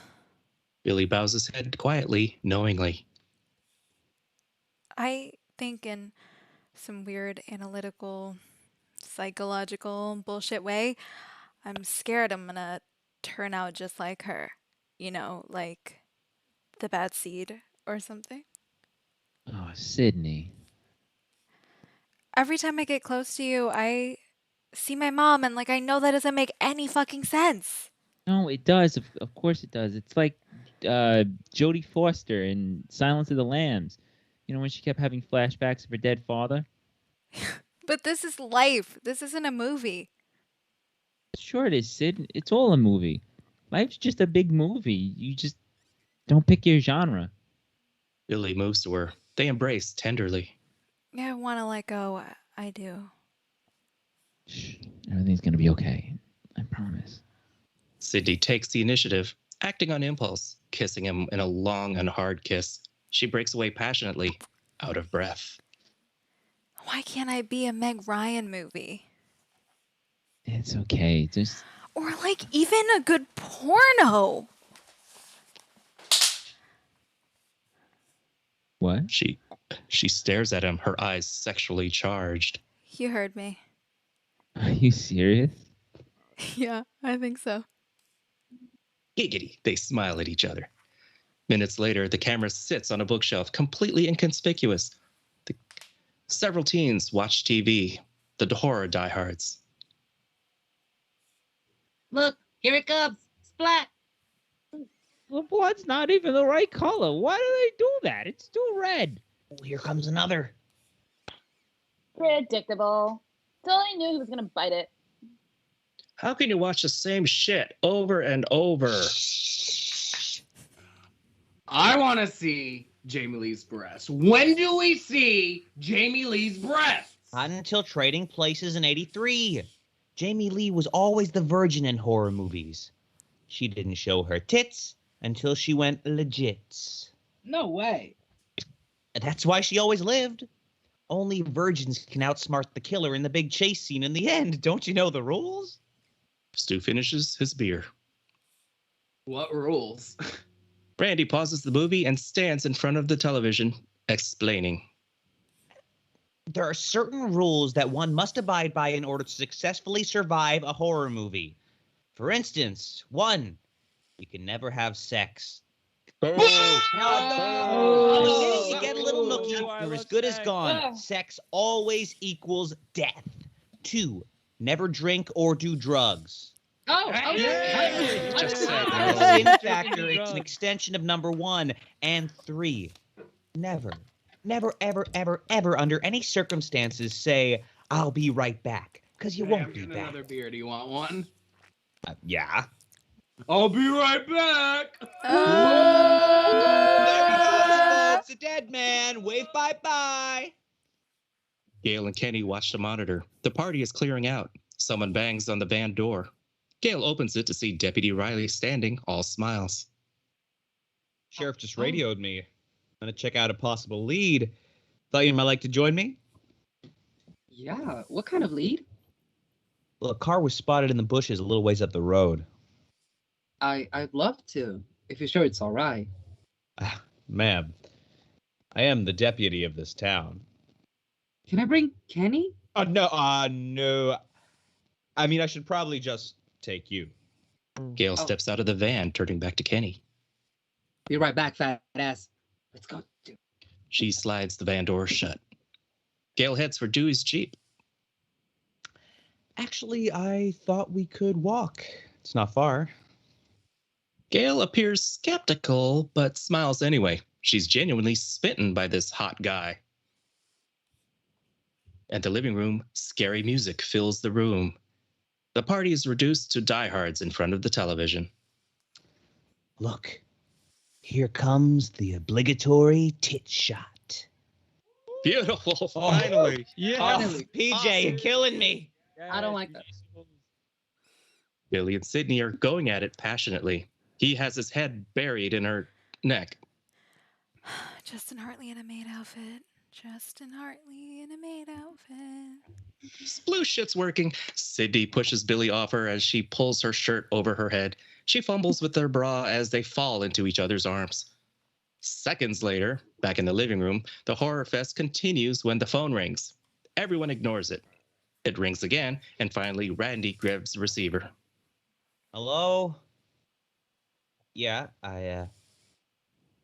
holy shit. Randy, freaked, drops the phone, puts the TV remote, and pauses the movie. The others protest, but... No. Oh, no. No, listen up. They found Principal Himbo dead. He was gutted and hung from the goalpost on the football field. This stills the room. Complete silence as the news sinks in. A moment of devastation, disbelief. And then... So what are we waiting for? Yeah, let's get over there before they pry him down. And in seconds, the room is as empty as everyone bolts for the door, hootin' and a hollerin', leaving Randy, near drunk, alone in the living room. We were just getting to the good part. Minutes later, the sex is over. Both Sid and Billy are dressing respectively. It's that post-sex awkwardness, isn't it? Sid brushes her hair out as her eyes come to rest on the telephone. She turns to Billy, who's putting on his shoes. Who did you call? What? When you're arrested, you're allowed one phone call. So, who did you call? My dad. I call my dad. No, Sheriff Burke called your dad. I saw him. Yeah, because when I called him, nobody answered. Uh-huh. You don't still think it was me, right? No, but if it were you, that would have been a very clever way to throw me off track, using your one phone call to call me so that I wouldn't think it was you. What do I have to do to prove to you I'm not a killer, babe? He makes a move towards her when, from the open balcony doors, comes the ghost-faced killer. Sydney sees the figure, screams. Billy tries to calm her, oblivious to the advancing ghost. Billy, watch out! Billy turns as a long, steely blade rises high in the air. It strikes down, hitting his chest as blood sprays the air. Sydney gets splattered red across her face. The knife is thrust in and out of Billy, who tries to put up a fight, but it's useless. He never had a chance. Sydney. His body falls to the floor, lifeless. The ghost watches Billy's body before quietly, calmly turning his attention to Sydney. Standing numb, scared to death. The ghost takes a step forward, and she takes off like a rocket, leaping over the bed and out the door. Sydney tears down the hall, coated in Billy's blood. The ghost catches up to her, grabbing hold of her collar. She pulls away from him, her shirt ripping. She finds the door and dives in, locking it behind her. The room is totally dark, but on the far side, she sees a staircase leading up. Bingo. On a long, deserted country road, we find a single flashlight beam, the only light. Gale and Dewey. Okay, you're single, right? Yeah. Oh, and it's Dewey, your real name? Dwight. Dewey was something I got stuck with a long time ago. I like it. It's sexy. It's just this town's way of not taking me serious. Oh, what about Gale Weathers? I sound like a meteorologist or something. People treat me like I'm the antichrist of television journalism. You know, I don't think you're so bad. Gale smiles. Are all the cowboys as sweet as you? Dewey blushes. He starts to say something when headlights appear behind them. 2 cars loaded with kids come racing at them. Dewey grabs Gale and pulls her out of the way just as the cars speed by, oblivious. In the ditch, Gale lands with Dewey right on top of her. He steals a glance at her eyes before rolling off of her. You okay? Something takes Gale's attention. What's that? And I'm not talking about the thing touching my leg that is coming from you. What's that over there? Dewey looks to where Gale points. He shines a flashlight into the bush. The tail end of a car is visible. Looks like a car. Dewey helps her up. He shines the flashlight on the plates, but it's already obvious. This is the car we last saw Sydney's father driving away in. Shit. It's Neil Prescott's car. Sydney's father? We gotta get back. Jesus, he's here. What the fuck is he doing here? Dewey is panicked. He grabs Gale and they race off down the road. Meanwhile, Randy continues to watch television. He's now sloppy-ass drunk, completely involved in the movie on screen. Scary music swells, filling the room. No, Jamie! Look behind you! Watch out! Behind you! And if he followed his own advice, he would see the ghost-faced killer right behind him, knife poised. Kenny finishes off a soda in the van and crushes the can against his head. He tosses it to the floor when a movement from the monitor catches his eye. On the monitor is Randy, still on the couch, engrossed in the movie. Directly behind him, the ghost. He watches as the ghost stands still, knife raised. Jesus, oh fuck. The ghost takes a silent step forward. Just up behind you, kid. Turn around. What are you doing? This kid needs help. Kenny bolts out of his seat and goes for the door. He slides it open and sticks his head out as a long, sharp blade whips at Kenny, slicing into his throat. On the monitor, we see the delayed feed showing the ghost figure turning away from Randy, leaving him unharmed, going out the door. Gale and Dewey come running up the drive, frantic. I'll call for backup. I'll get my camera. Dewey runs off as Gail runs to the news van, throwing open the door. Kenny? Camera, quick! The van is empty. Kenny? A car horn goes off. Gail spins around. It came from the patrol jeep in the driveway. Dewey! She moves across the yard to the jeep. The door hangs open. Dewey is nowhere to be found. Dewey, where are you? A look of pure dread comes over her face. In the attic, Sydney searches for an escape route. She hears Gail's voice outside and runs to the window. She spots her. She screams out, looking for the window latch, but this window doesn't open. She tries to break it. Gail approaches the front door, unable to hear Sydney screaming 3 floors up.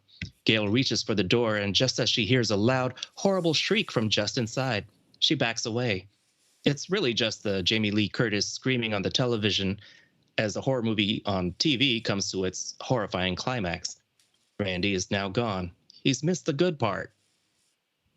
Gail races across the yard back to the van. Sydney picks up an old tennis racket. She swings a solid forehand at the window, and the window explodes into a mist of glass. Sydney pulls herself out. Gail's gone. Sid lowers herself down the ledge. The ghost appears above, grabbing her wrists. Her body hangs dangling against the side of the house. Sydney jerks hard, dropping and landing on her back. Gail is frantic. She starts the engine and hits the headlights to discover the windshield is covered in blood. She hits the wipers as blood smears across the glass, revealing Randy staring at her madly. What's going on? She hits the gas, throwing the car forward, nearly hitting Randy. She hits the brakes, and Kenny's face comes sliding down the outside of the windshield, eyes open, blood everywhere. Oh my God! They killed Kenny! That bastard! Gail hits the gas, yanks the wheel, and sends Kenny's corpse flying off the top of the van. Gail spins the van around onto the road just as Sydney appears in the middle of the road, drenched in blood. Gail swerves to miss her, but she turns too sharp and the van veers off the road, flipping over onto its side and sliding into the thick foliage. Sydney races to the windshield. Sydney races to the sideways van, peering in. Gail's body is laying limp and bloody. Sydney cries out, turning and limping back to the driveway. She sees the patrol jeep with its door open. Sydney hops into the jeep, reaching for the ignition, but no keys. Her eyes go to the front porch as the front door opens and a figure appears in the darkness, undetectable. She throws on the headlights, revealing Dewey standing in the doorway. Dewey! Sydney opens the jeep door, but stops, noticing his body slumped, knees buckled. And then his body falls forward slowly, deliberately, hitting the porch hard. Standing behind him is the ghost. Sydney screams. Sid jumps back into the jeep, closing the door and locking it. She finally spots the police radio and grabs the mic. Help! Please! I'm at Stu Macher's house on Turner Lane. Please, it's gonna kill me! As she begs for help, the ghost opens the trunk of the jeep. She notices, dodging a slash from his knife and falling out of the car. She runs to the porch and grabs Dewey's gun from the holster. The car is empty. Sydney! She turns to see Randy racing to her. Jesus, Sid, we gotta get out of here. Sydney throws the gun forward. Stop right there. Don't shoot, it's me. Don't come any closer. Listen to me, Sid. I found Tatum. She's dead.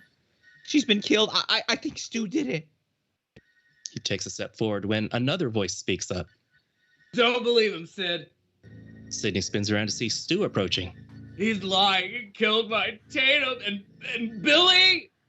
Stu moves closer to Sydney. Stay away. She aims the gun in his direction. His movie mine is just snap, Sid. He's gone psycho. Don't listen to him. It's him. He's the one. Oh, Sydney's lost it. She doesn't know who to trust. She aims the gun at Stu, then Randy, then back at Stu. Fuck you both! Sid, give me the gun! No, Sid. And with that, Sydney slams the door shut in their faces. She locks and bolts the door. From the other side, we can hear Randy screaming. No, Sid! Open up, please! He's gone crazy! His fists pound against the door. A noise upstairs. Sydney looks up the staircase to see Billy stumbling down the stairs, very much alive. Oh my God, Billy!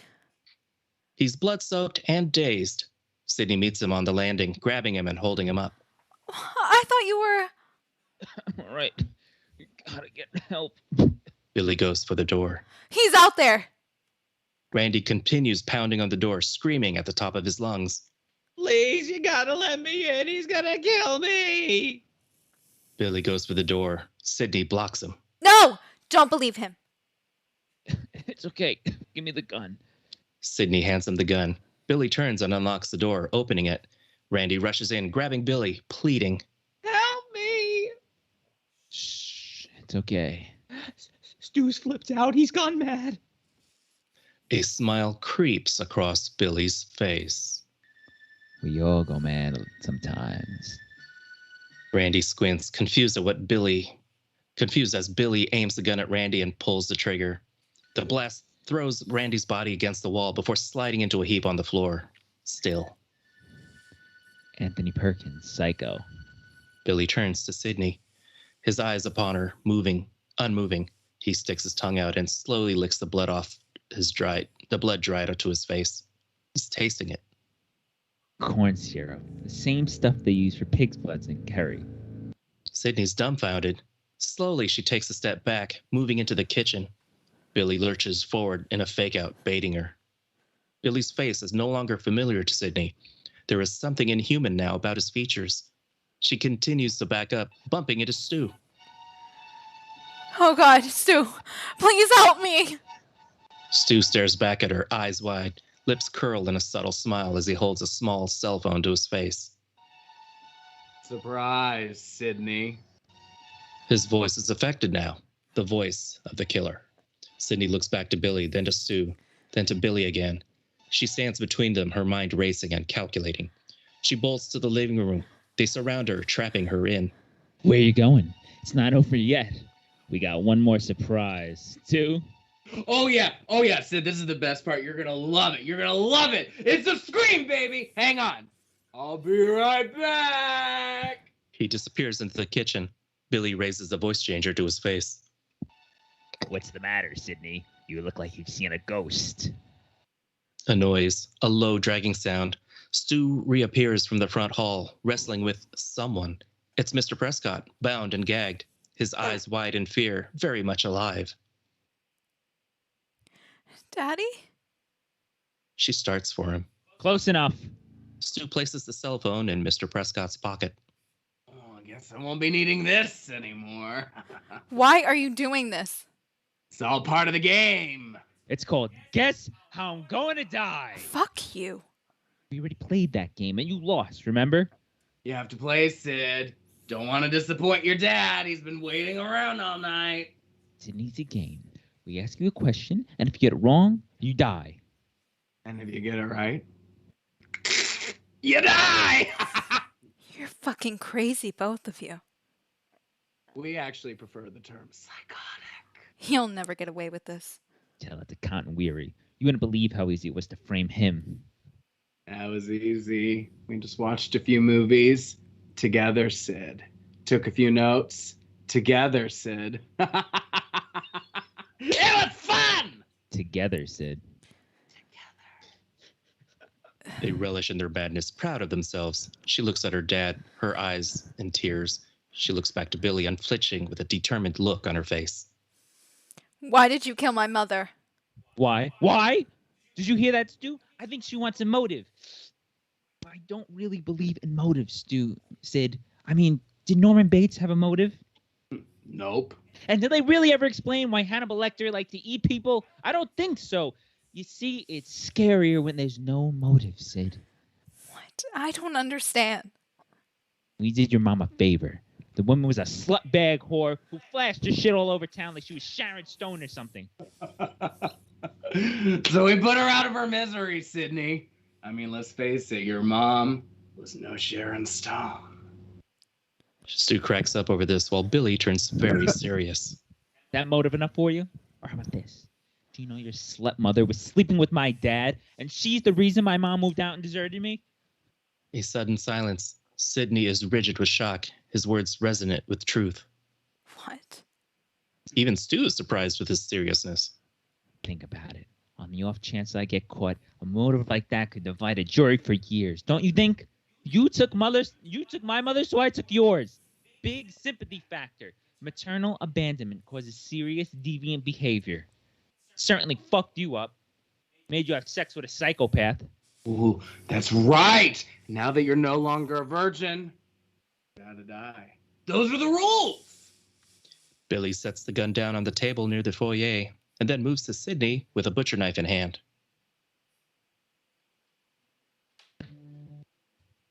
Pretend this is all just a scary movie, Sid. How do you think it's gonna end? Sydney doesn't respond. Oh, this is the best part, Sydney. Billy's got it all figured out. Why do you think we kept your pops alive for so long? Why did we save you for last?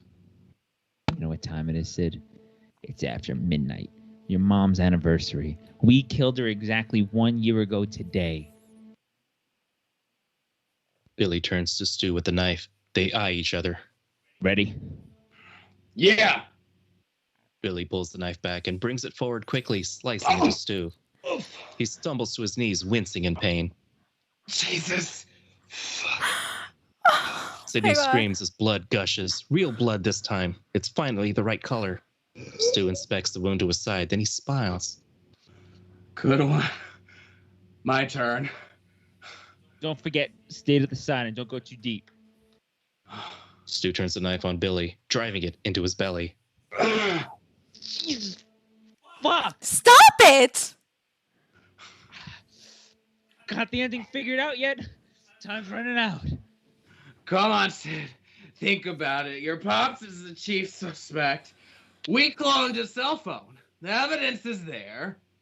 Billy takes the knife and slashes at Stu's arm. 2 quick cuts. Oh, fuck. What if your father snapped? Your mom's anniversary off and he went on her to killing everybody. Except for me and Billy. We were left for dead. And he killed you and then shoots himself in the fucking head. It's the perfect ending. Everyone dies but us, Sid. Everyone dies but us. We get to plan the sequel. Because let's face it, baby, these days, you gotta have the sequel. Stu takes the knife and cuts at Billy. You sick fucks. You've seen one too many movies. Billy looks at her, bent over and crazed. Oh, Sid, don't blame the movies. Movies don't create psychos. Movies just make psychos more creative. Stu staggers a bit. Oh, that's it, Billy. Oh, I can't take anymore, man. I'm feeling a little woozy. Get the gun. I'll tie Pops. Billy moves to Sydney's father. Where'd you put it? Stu is searching for the gun. It's on the table. Houston, we have a problem. It's not here. Billy hobbles over. The gun really is gone. Where the fuck is it? Right here, asshole. Billy and Stu look up in unison to see Gail Weathers, correspondent from Inside Story, standing in the front doorway, gun in hand, her body tattered and bloody, her hair a mess. I thought she was dead. Yeah, well, she looked dead, man. Still does. Gail holds the gun firm, in total control. I've got a scary movie ending for you. Yeah. The reporter left for dead in a news van comes Stu, stumbles upon you two dipshits, finds the gun, fumbles your plans, and saves the day. Sydney steps forward. I like that ending. Billy and Stu eye each other. She can't get both of us. Odds are she'll miss anyway. They rush Gail, heading straight at her. She pulls the trigger, but nothing happens. The safety's on. Billy charges forward, grabbing hold of the front door and slamming it shut, knocking her backwards out the door. She goes down. She's out. Ooh! Cool move. Billy steps out of the front door and retrieves the gun. Then he turns back inside the house to find Sydney's gone. Where'd she go? Stu looks around, staggering now and bleeding heavily.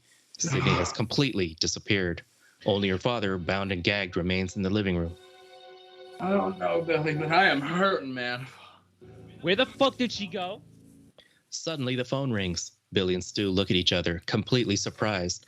Billy scrambles over to the phone. Hello? Are you alone in the house? Billy looks to Mr. Prescott. The cell phone's gone. You bitch! Where the fuck are you? Not so fast. We're gonna play a little game. It's called Guess Who Just Called the Police and Reported Your Sorry Motherfucking Ass? Billy looks around the living room. Find her! He's fuming now, slightly staggering and starting to lose it. He screams at Stu, who's fallen to his knees. Find her, dipshit! I can't, man. I'm bad off, Billy. You cut me too deep. Billy throws the phone at Stu. He motions to Stu to keep her talking. Then Billy goes to the kitchen. Stu takes the phone. So, Stu, what's your motive? Billy's got one. The police are on their way. What are you gonna tell them? Peer pressure. I'm far too sensitive. Did you really call the police? You bet your sorry ass. My mom and dad are gonna be so mad at me! Billy flies back into the room, grabbing the phone from Stu. He's completely nuts now, staggering, bleeding, and totally insane. I'm gonna rip you up, bitch! Just like your slut-horn mother! Gotta find me first, you pansy-ass mama's boy! Billy starts tearing the room up, overturning furniture in a mad fit of rage. Then he notices the hall closet. Touché! He smiles deliriously, heading towards it, ripping it open as a ghost mask figure strikes from within with an umbrella. The sharp end lodged in his chest. Billy stumbles back, stunned, and he goes down. Cindy rips the ghost mask off her head. She looks at Billy, disgusted, throwing the mask on Billy's now still body. Just as she begins to relax, Stu attacks her, knocking her into the living room. They roll on the floor, crashing into an end table, knocking a vase on the floor. He jumps on top of her. I always had a thing for you, Sid! He wails on her, punching her in the face. She grabs the vase laying next to him and smashes it on his head. He opens his eyes long enough to see Sydney standing over him, hands on the TV above his face. In your dreams, asshole! She pushes the TV and it lands on his head. Exhausted, Sydney stumbles into the living room where Billy lays lifeless. As she stares at him, a hand grabs her. She screams, turning around to find Randy behind her. They really need to stop sneaking up on each other. Oh my god, Randy. I thought you were dead. I never thought I'd be so happy to be a virgin. I'm Jamie frickin' Lee. Just as their guard is lowered, Billy returns from the dead, punching Randy. He turns his attention to Sydney, but before he can attack, bang, a .38 caliber hole blown through his chest. Compliments of none other than Inside Story's Gale Weathers. As they recover from the intensity of the moment, Sydney helps Randy to his feet. Careful. This is the moment when you think the killer's dead, but then he springs back to life for one last scare. Sydney grabs a gun from Gale.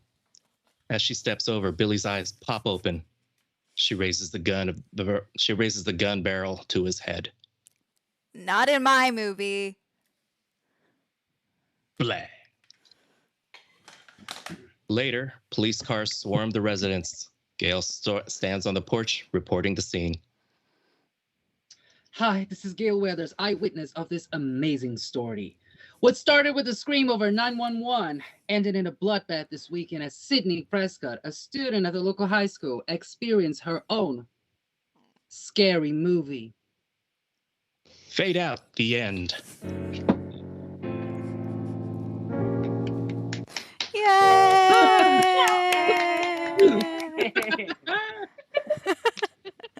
We did it. With all of those difficulties at the start, we did it. We did. How's everybody feeling? Exhausted. Yeah, Tom, Very you have a lot much to so. say. What? No.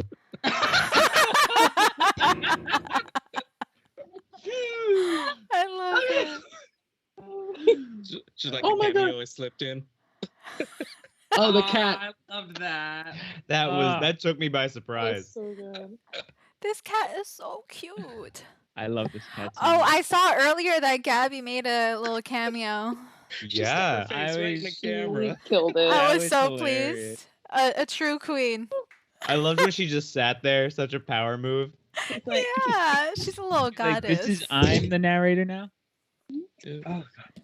Yeah, I mean, she's like. if she just sat there the whole time, I would have been fine with it. Oh my gosh. Okay, we did that. We have spent Yes. how long? Over a month prepping for this table read. Oh yeah. Nearly Ugh. 2 months, actually. I think, right? Was it? Didn't we? I think so. It was 11. At least a It's month. about longer than sorority row for sure. Yeah, Yeah. because we took that month off. Yeah. So maybe 2-ish months. This was my favorite so far, honestly. Yes. Yeah. Oh, I Even love with technical difficulties, this one was the most fun, I Yes. think. The technical Yeah. difficulties were awesome. Yeah, nothing gets You your know what? gets your Thank blood you, going. Dylan. Thank you. I thought they were cool. I liked it. I At was. least it sounded like a cool noise band. We could It start sounded like a bop. if anything Yeah. ever Scared happened, of at least that. we know. We were making music here on this channel. Yeah. Oh yeah. All right, I am gonna run to the bathroom. I'll be right back. Go Thanks. ahead. Everybody in the We'll be chat. right back. Oh, you're Yeah, gonna be right read back the too? chat Oh no, to you'll be back. us. I'll I be can't right see back. the chat. Oh, you can't see the chat. If you open Yes. Oh. the stream on your phone, you'll be able to see the chat. On my pahone. Yeah. So everybody in the chat, we are officially done with our read. This is the moment where you can ask us questions. So go for it. Or give us hot takes. Or yeah, that too. Mhm. What was your favorite part? so cheesy. Wait, what was my favorite part? Or just in general, everyone, or even the chat, everybody. Oh yeah, actually tell us what was your favorite part in the chat. My chat is super delayed, so like it might take a Yeah, it's second. been really slow. I It seemed know. that Well, there's always a delay. Yeah, it's slow. You're all stars. Thank you. It's like High School Really? Musical. Isn't it? Except that we're killing the cast. Oh no, I lost my stash. It would have been Oh, a I really got my great ending to High School Musical 3. Well, Didn't watch you Free Choice. guys just love our gun of choice? stash. Love Amazing. it. They got it.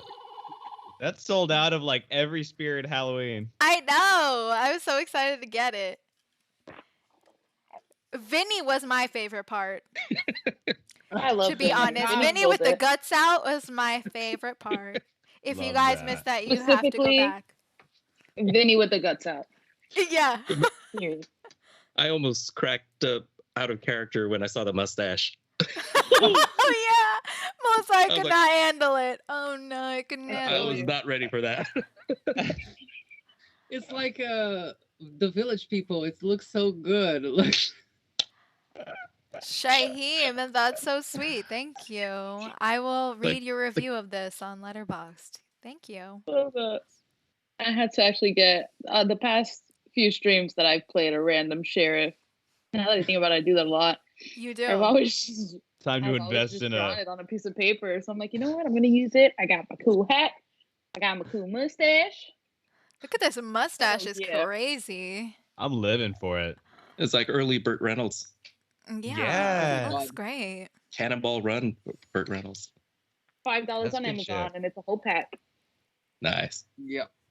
Thank you, Rookie. You're very sweet. Yes, Larry, it is a killer clown's gun. What's your Oh, okay. favorite scary movie? Oh, all right. Let's ask everybody. That's fitting. Start with the Matthew? hardest question ever. What's your favorite scary movie? You say that as I'm choking and dying right now. Choking and Dying, the movie. I'm sure unironically for all of you, Scream is actually hands down my favorite. It's the one that when I think of what introduced me to horror, it wasn't Scream, but I remember that feeling of being genuinely afraid for Casey in the opening and for Tatum in the garage. It had me being more aware of horror movie tropes, and I think just all the years following it and seeing so many of the sequels in theaters, and soon to have the fifth one on my birthday come out, it's just a no-brainer. So Scream is definitely my favorite horror movie. Love that. Jhownee, what's your favorite scary movie? Scream and the whole franchise. Thank you. Oh, I love that. Melissa, what's your favorite scary movie? Halloween. Is that the guy with the white mask who stalks the babysitters? William Shatner? Actually, both answers are correct, yes. I got to give Tom credit for that joke. He made it yesterday. We saw this mask in Williamsburg, this Michael Myers one, and it actually looked like if they had made it with Nicolas Cage's face, and that one was. What? Wow, it was such a bad reproduction. It was hilarious. Sorry, That's Mikael Myers. Mikael, yeah. Mikael Myers. The Russian spinoff Misha Myers. Love that. There's a whole clan of them. I would love that. Mikey Myers. Mikey Myers. I feel Mikey like Myers. asking favorite scary movies is a hard question. It is. This Oh is my my God. daughter, Michelle Myers. She loves sharp objects, so be careful. Oh my god. She also loves the Don't be miniseries Sharp Objects. Sharp objects. A compelling, dramatic story. She Don't be loves scared, she Patricia loves wearing masks. Clarkson. Oh She loves my to wear god. My favorite film is called Carrie. Oh my god. I don't know. I tried so hard to say Carrie. I don't know. It's not Carrie. How do you He guys said say it okay today. You said it okay. Yeah, I thought it When was you great. say it like Carrie. that, it's What is perfect. Carrie? You only Alright. you Harry didn't go is- full Ray Liotta. You're good. Yeah, you weren't Ray Liotta today. Only in some bits, you know? Oh, Yeah, come on. Your mother's dead. What are you talking? What is you doing, Sid? What is you doing? Your mother's dead. Get the fuck over it, you kids. Sheets over the Pacific Ocean, Kenny. Shut up. That was so. I gotta give Jhownee. Jhownee, you really earned it with the improv. Oh my god. You did a line and I was like so caught off guard that all I could do was like I know. I was so glad There I was a wasn't lot of in any that. of your scenes, really. It's the improv for me. Yeah, I think it worked for our romance. The Matthew together bit that I almost screwed up my next line after that. That was had me so laughing funny. hard. Wait, I which love one? The together thing that you did out of nowhere, which Together. Yes. Well, Selis did give me the note early on to kind of make him a little fruity, so I figured that'd be the best. Thank you for that, by the way. Absolutely. Well, I mean, Billy was just looking so decadent tonight with all that blood smeared across that undershirt. The Right? blood for me. Literally red food coloring. literally corn syrup. They use Mine it for did not pizza. work. I'm over here like, you probably will hear it later, me squeezing the Listen. bottle. Like frosting a cake. I literally had 3 different bottles of blood, and the one that I really wanted to use, my stage blood, that's like the best effect one, would not open. So I just had to grab my random Spirit Halloween one and just start spraying like crazy, and hope I wouldn't get it on my computer. I love how this is like the chat is getting the real behind the scenes right now. Truly. Like, breaking it down. Okay, I have to tell y'all, when I did the opening, I had the real. I told y'all I got the thrift store knife block. I noticed it was the real knife, and I got I so was scared. moving out of scene when I knocked it over and all the knives fell where I was. So I was like, oh. So that's, I don't know how that scene looked in the end. I was like, I just have to be really careful because I was really barefoot trying to be in character. Oh my god. When I finished the scene, all the blades were just like facing in one direction. So we'll see how that ended up looking, but we're good. We're all okay. It's okay. I'm pretty sure I showed up on the stream like putting my clothes back on after coming on in my underwear. Did you actually come on in your underwear? He did. He did. Oh, I He missed admitted it. to that. I He got did naked for you and you didn't notice? I missed it, and I asked Wow. for this. Yeah. I didn't miss it, and I don't think my face is crowd gonna hide that I didn't miss it. I was like, And now everyone knows why I will replay the shit out of this video. Thank you. Mark the point for me. All right, I'm everybody. not showing take a my drink. tits until I go legit. legit. Too legit for tit. I think if you have an OnlyFans page, Dylan, it needs to be //back video. Oh my god. Slash Cursed. fiction. Yes. I like how this is where the conversation is. Yeah, Tom. We're about to meet G. This guy is look so at- cute. Didn't someone Come say on, they wanted Bob. us to do the faculty at some point? I think that'd be fun. well, I spoke about that. Did somebody else Here's- say that? We did. Oh, because Shaim just said that in the chat. Oh, I didn't. I Along didn't with get the that. Final Girls movie. Oh, I didn't get it Final yet. Girls. Is that the one Oh. with Taisa Farmiga? Oh, here it is now. The Final Girls, Yes. That's a fun movie. The Final Girls. I don't know if the script is online, but I can definitely check. Yeah, it feels like a pretty new movie. That came out when I was in college, I'm pretty sure. Yeah, I think so. What are the movies that you are feeling most compelled to do for upcoming table screams? Leprechaun. They actually, they actually have the script for too. that online. Leprechaun. You Back Lucky to the Charms. How about Leprechaun and Dylan gets to play every single character? It's no longer my stream. Yeah. I'm in peace with that. I'll be playing the role of Mario in the upcoming movie, as well as Garfield. Oh my god. Love Oh, it. God. Matthew, to And answer I'm your so question, grateful for my wife. Yeah. to answer your question, Mhm. I think Ginger Snaps Okay. is the one I want to Good do one. the most. I can do that. Ginger I love Snaps. that movie. I would have love to do see that. that. I have not seen that yet. Oh, Matthew, it's so good, and you're gonna love it. Genuinely, it's very. I think it'll be up your alley. It's Okay. great. It's like if Jennifer's Body came first and wasn't trying to be as funny, like it was just like dead serious, kind of like. Yeah. I mean, I only watched it from the side, but I really like what I saw. Yeah, in our Hot for Creature werewolf season, that was my number one. That was to me the Really? best werewolf movie. Yeah, Wait a minute. When did Ginger Snaps We come were out? Is that an raw. early 2000s I think it was film? 2000. Yeah. Yeah. Because am I crazy? If y'all can picture a blockbuster or Hollywood video, I swear that the promo for Ginger Snaps was right next to May and like Kill Bill or something on a wall. Yeah. I I mean, This is a Ginger highly Snaps didn't specific have a method. great like cover or poster. If I No. remember, I like the May poster a lot, and That was May cool. would actually be a fantastic table screams as well. Oh yeah, Yeah, I haven't It's one of my seen that favorite in movies. like 15 I years. love May. It would be so new to me again. so I'd good. love to rewatch Yeah, it. Lucky I McKee love- is such a talent. And I really loved Anna Faris. I feel like she played a more serious Yeah. character in that than we had She was seen so from different in Scary that. Movie and stuff. Yeah. Yeah. Yes, she's great in that. She's awesome. Legit. So I'm asking my own questions. I'm not even looking at No, the you're chat. fine. If you do that, let me know ahead of time for Final Girls. Okay, no problem. Give Do me we have gold. questions? I don't see any questions yet. I don't know if everybody heard me, but you can totally ask us questions before we Give me end this stream goals? tonight. No, they said give me gold. Give me gold. Oh, Gold. pirates. Give me gold. There are pirates in the Leprechaun. chat. No, it's the Leprechaun.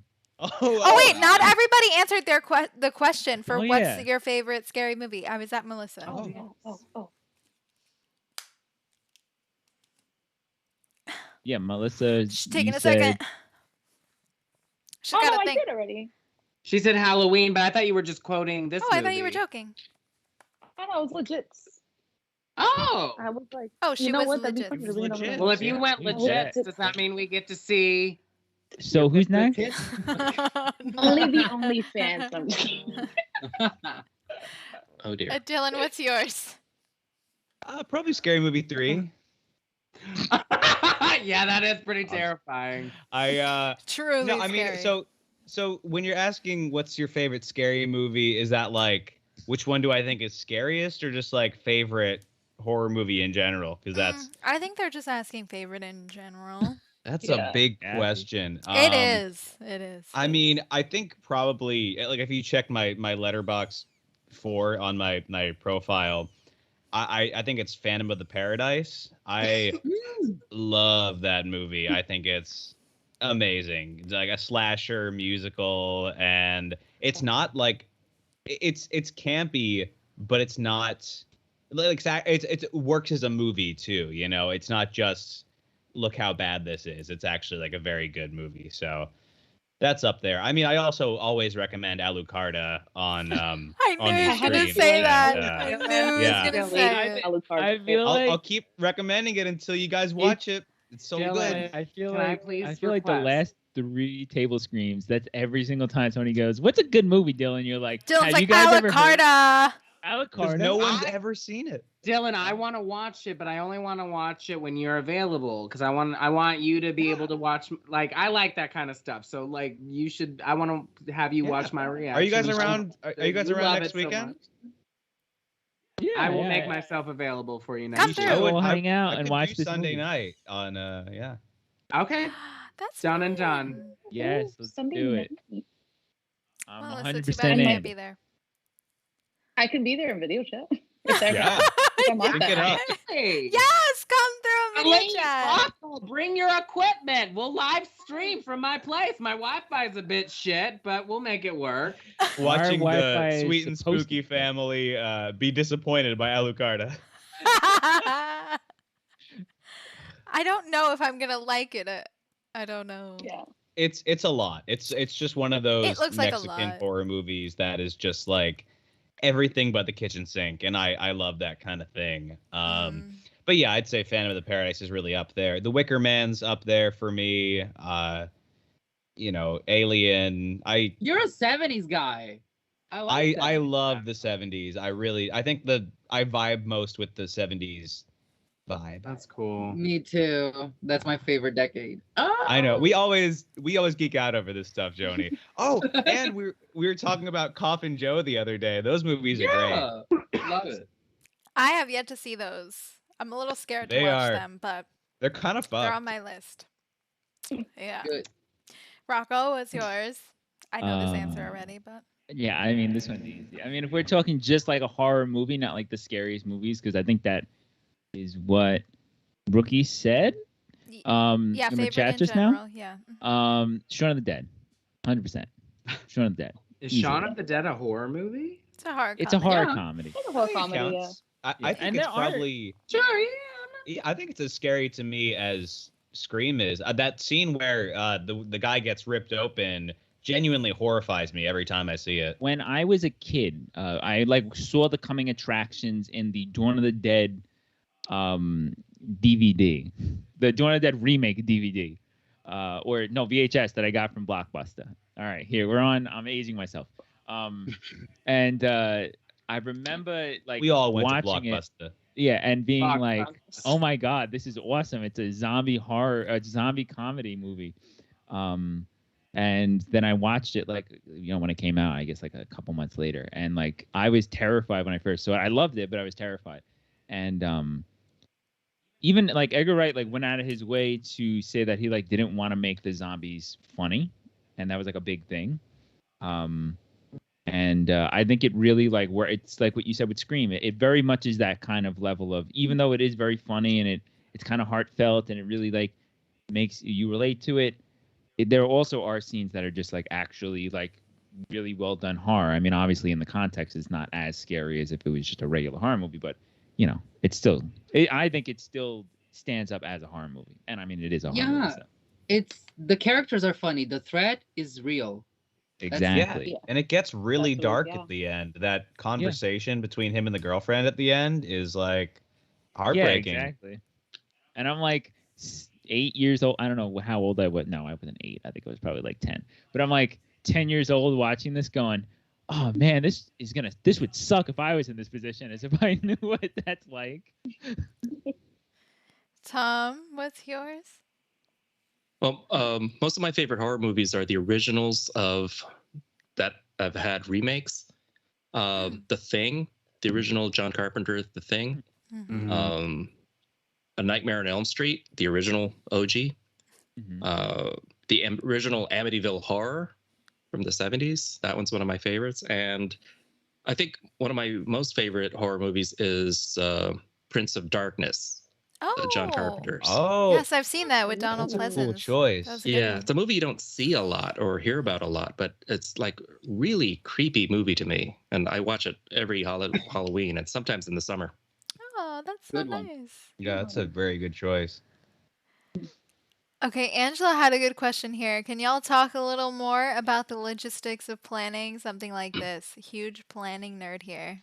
I love that for you, Angela. Oh, girl. You've come to the right Where do we place. start? You take the hat and you put things in, and then you just go. And So- Celine, What? do you guys remember? This is my friend Angela. That was the Disney Yes. character at my Oh, party. adult Disney. Hey, Angela. Yes, yeah. Disney Angela. Yes. You I know love that it. song, A Rhyme for Angela? It was her birthday yesterday, so everybody wish Angela a happy birthday. Happy birthday, birthday, Happy Angela. birthday, Angela. Oh, that's so cute. What was that? Oh, sorry, I tooted. I didn't think you would hear anything. That wasn't you.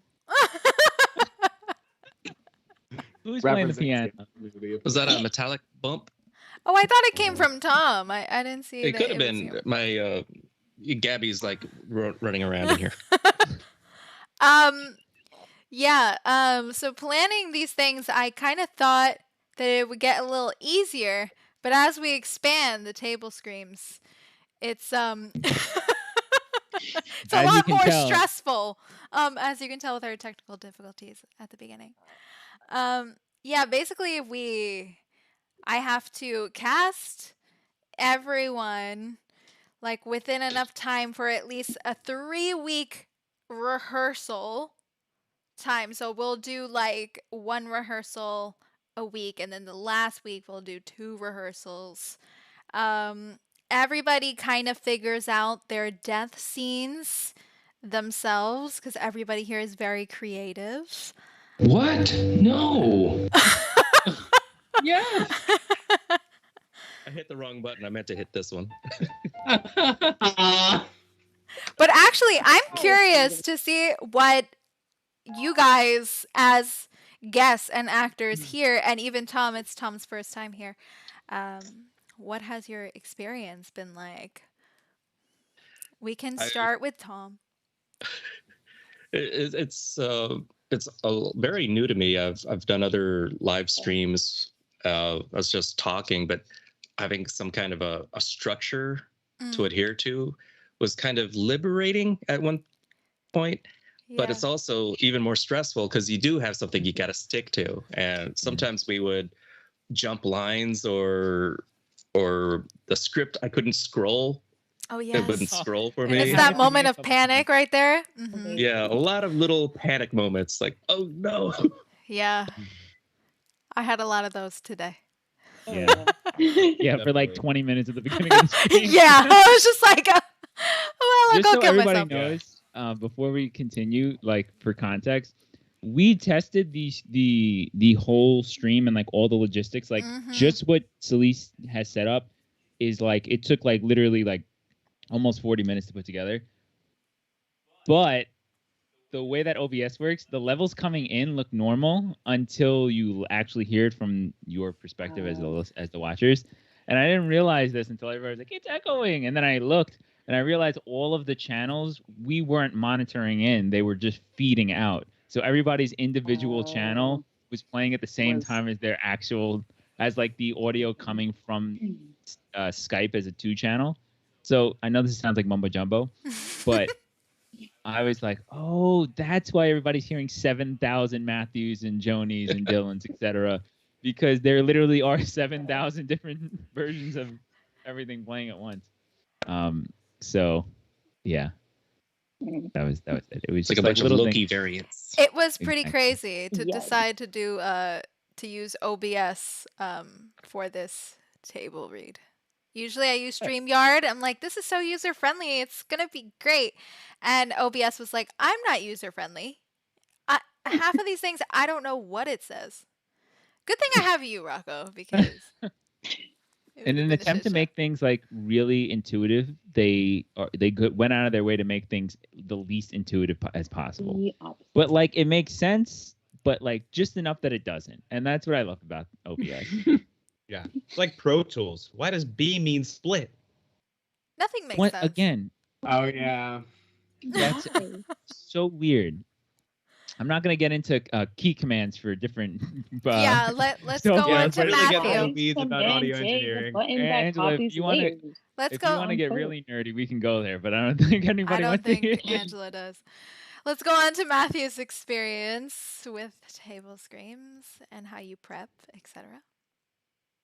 Okay, well, let me jump back to the first one that I ever watched of you all. For the most part, everybody that was here. Well, no, I guess a little over half. And you did I Know What You Did Last Summer, and it was in that moment that I felt something, one, with your portrayals, but just the element of seeing the death scenes portrayed. I know that movie so well, and there were so many curveballs, and it just really, as a performer, I enjoyed watching it. And then my thought was, I want to know what the behind the scenes is. I want to be a part of one of these.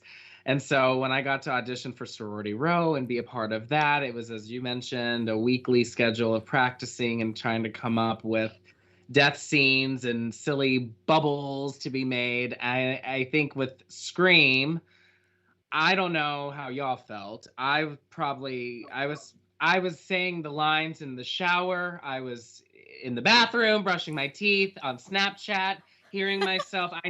I know it back to back to back, but when you're doing it live and you're in the moment, and for that opening in particular, I don't know, it's just so iconic. It's hard to step into that role. So I'm still kind of shaking from it, not because I thought I was great. In fact, I think I could have done a lot better, but I had fun doing it. And I think that that's the point of the TableScreams, is that for me, it's been a great outlet to kind of condense a lot of my creativity. It's also been a light bulb moment where it's helped me to think, what can I do to further my channel? What can I do to further my acting and performances, and also my writing, and seeing these scripts and hearing how you all read these lines.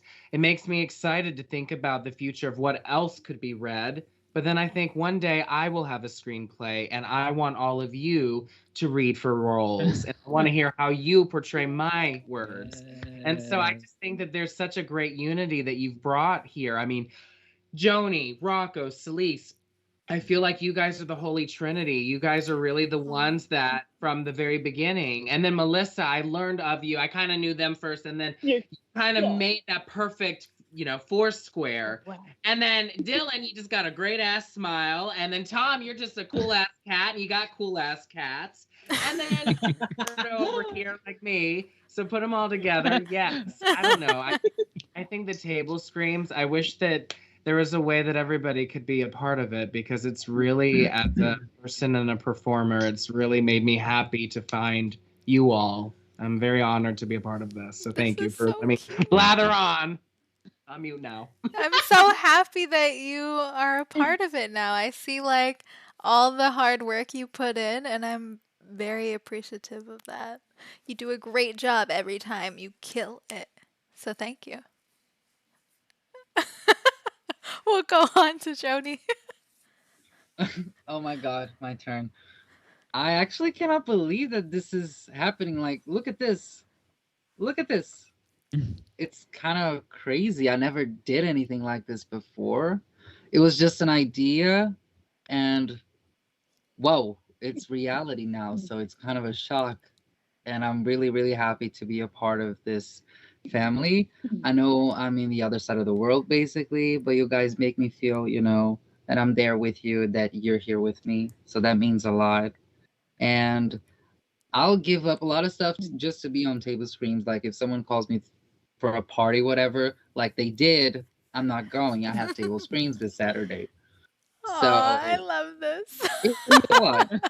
It's so wholesome. Hopefully they're watching it at the party. I love that for you. Seriously. Let's go to Melissa. Oh god. I'm so mad at God. these. Oh, teams. No, honestly, it's been quite the ride. If you would have told me that I would be doing this years ago, I'd be like, no, you're full of shit because I would never have the guts to do that. If anything, I would figured I'd be the person like on the opposite side or behind the scenes, never like actually I'm here. Yeah. Doing my face. And you're doing it. It's been really fun. I know, yeah. And it's like meeting all of you guys also has like been a trip. And like being able, even just the channel in general, like working on the thumbnails and like even like the little promo stuff we were doing for this, it's like I had a lot of fun. Like actually putting my degree to use. Yes. And it's like even now like this opportunity like being in the Bloody Statue Awards and stuff and everyone's like, who the fuck is that? But it's like even that was like really out of my comfort zone. So it's kind of cool to keep pushing myself out of my little shell that I've been in for like so long. Thank you. I love that. Dylan? Yeah, it's so cool how it's evolved. Like with Nightmare on Elm Street, I think kind of the fun part of that was how the four of us just like scrambled to do 100 parts, and you know that was like the fun aspect about that one was like, oh god, I'm out of accents, let's make up another voice. And but then it was so cool how like I feel like we kind of built a troupe, which is like fun for me because back when I did theater, you know, I came from doing a lot of commedia dell'arte, and that was very like troupe oriented. So it's really fun to have like a group that, you know, it feels like we're a repertory, you know, we're taking different parts every time, we're doing something different every time, and that's really fun. And I just the best part is like I'm such a big fan of everybody that I work with on TableScreams. Like the most fun part about the Bloody Statues for me was just that like everyone's video was so them. I was talking about this before the stream. You know, Matthew's video was so Matthew, Melissa's video was so Melissa, and that's like it's so fun to see that because everyone's such a unique performer. And yeah, I mean that's the if you haven't seen it also, like please check out the Bloody Statue Awards. Jhownee worked so hard on that and really pulled it together. It's just an amazing feat, and I like seriously bow down. Like, but yeah, I mean, working on a podcast, usually I'm able to edit out a lot of myself, which is, you know, great because I get to present what I want to present. But being live is a really fun and different kind of thing, and I almost one of my favorite parts is talking back to people in the chat, because that's cool because, you know, Jhonee's in Brazil and three of us are in New York, and you know there's people in different parts of the country and different parts of the world watching this, and that is very exciting to kind of come together over that. I'm emotional. Oh, this is so cute. Let's go to Rocco now. So obviously, like I always love being a part of the TableScreams. So you know, for me, like seeing all the hard work that everybody does, especially Selis on the back end, and you know, for me, the most fun from obviously like I do parts here and there, and I know, but really like getting to sit down with these sometimes sometimes not so classic.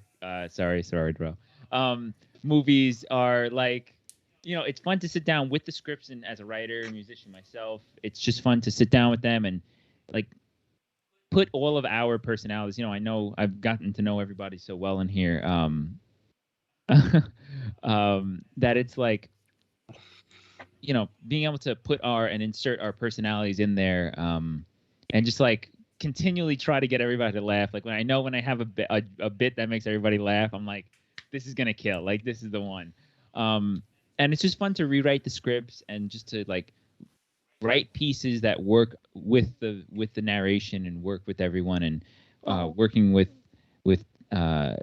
Tom on the narration and kind of writing music that fits his narration style has been a blast. I know nobody knows that aspect, but that's what goes on in my head while I'm improvising on the piano. But it's just been like a blast just to, you know, be involved with everybody. And it's just, I feel like I get to use all of the things that I've, you know, all my skills at once. And sometimes it's like very overwhelming where I'm like reading for Billy and I'm like, and I'm like trying to like figure out like where I'm going next and all that stuff. And y'all know today I completely played the entirety of the Sweet and Spooky Beam wrong, and I was like, you know what, I gotta get it right once. So I didn't even notice that. My favorite was that you wrote 1,000 miles into the script and didn't play it. Didn't play it.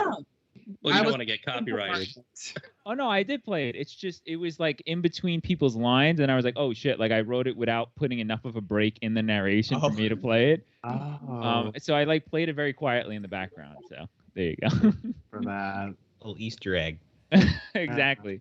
But yeah, it's a blast, and it's also great talking to everybody in the chat and such. And speaking of which, I see a good question here. Did you see Shaim? Yeah, Shaim, you're like always on the same wavelength as me. Shaim said, have you guys thought about doing a table read for Happy Death Day?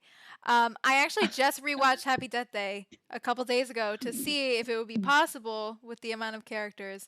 And I was going to bring it up to the team here to see if they'd be interested. So that one I think would be really fun. Yeah, I would love Happy Death Day. That movie, I enjoy that one a lot. Yeah. I want to be Danielle. I call it. Oh my god! While I was watching that, I was like. Is that the sorority leader? You could ask Rocco. I was like, I already know Jhownee wants to play.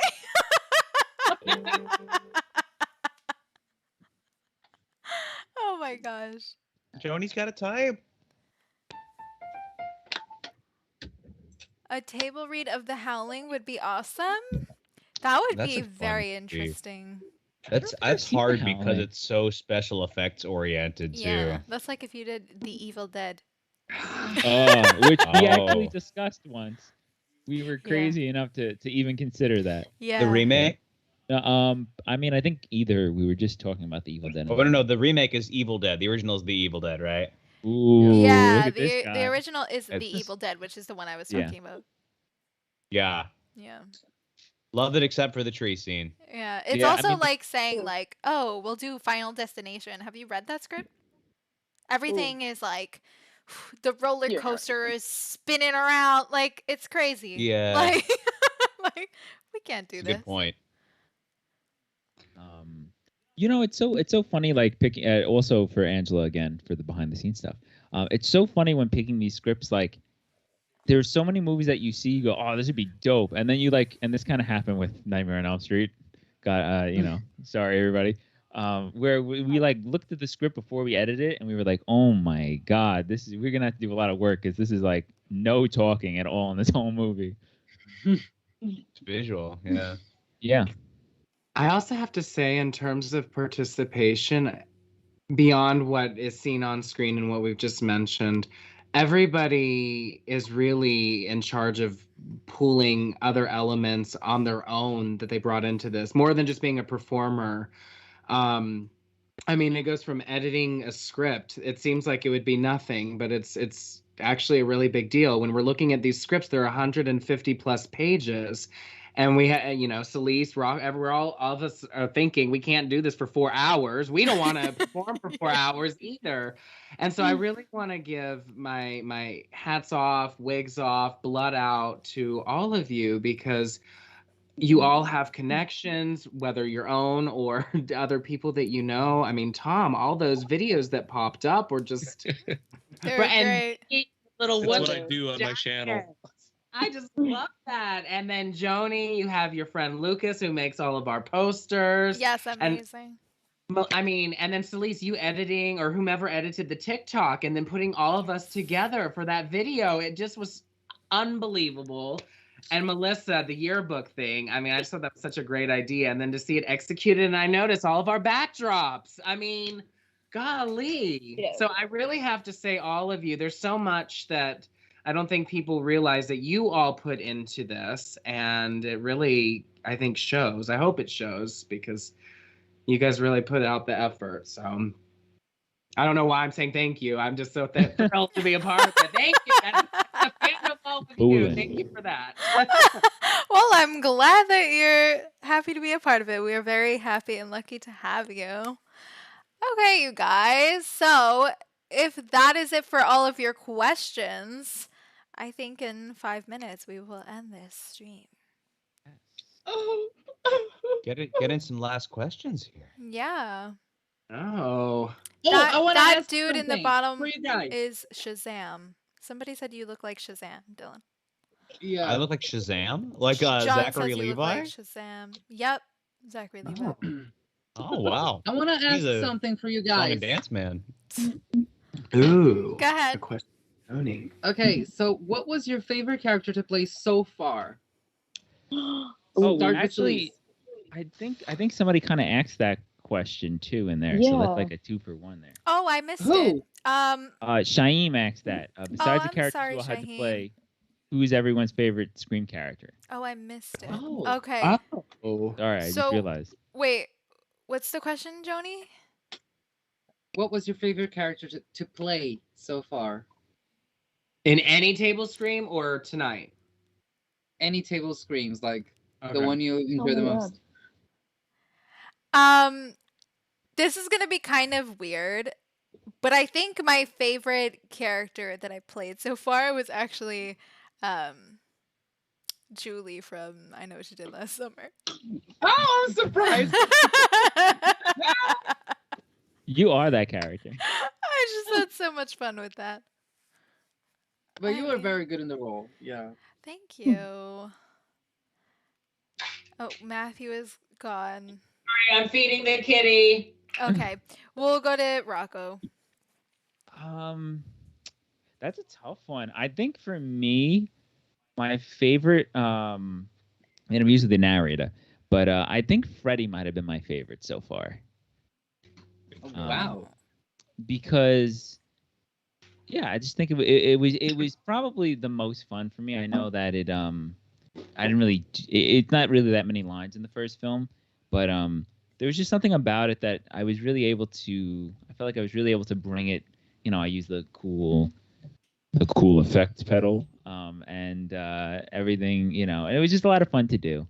It was, I liked Billy as well, but definitely lean Freddy. Okay. Dylan? So with Scream, it was kind of funny because I was playing two characters that are very much like myself, and so I had to kind of like make a bigger difference between them. But I think my favorite part is playing side characters usually. Like just that's when you can really get goofy with it. Like I think the one that came to mind when Jhownee asked the question was Dr. Stephanie King from the That was my favorite that you did. Yes. My favorite. that was very fun. And that like Rocco wrote in a Dragon Ball Z joke too and everything. That was very funny. Yeah, I liked doing that. That's always fun, is doing the side characters for me. Yeah. I love the main characters too, but usually those are the ones that I don't camp up as much, because if I did that for 2 hours, then you might get tired of me yelling in a Southern accent. So Yeah. I appreciated your Christopher Walken student. Oh yeah. thank you. Everybody give it up for the Beavis and Butthead impression. Oh yes. That was awesome. You did a great job, Tom. I've been doing those for 20 years. And It you came slipped in handy. Daria. That was I know Oh, the yeah. Daria reference. Yes. I love that. She was We were perfect as an chatting adult. about Daria the other day on our group chat. I love it. Melissa, who's been your Ooh. favorite character? That's a twofer, honestly. There's two tied.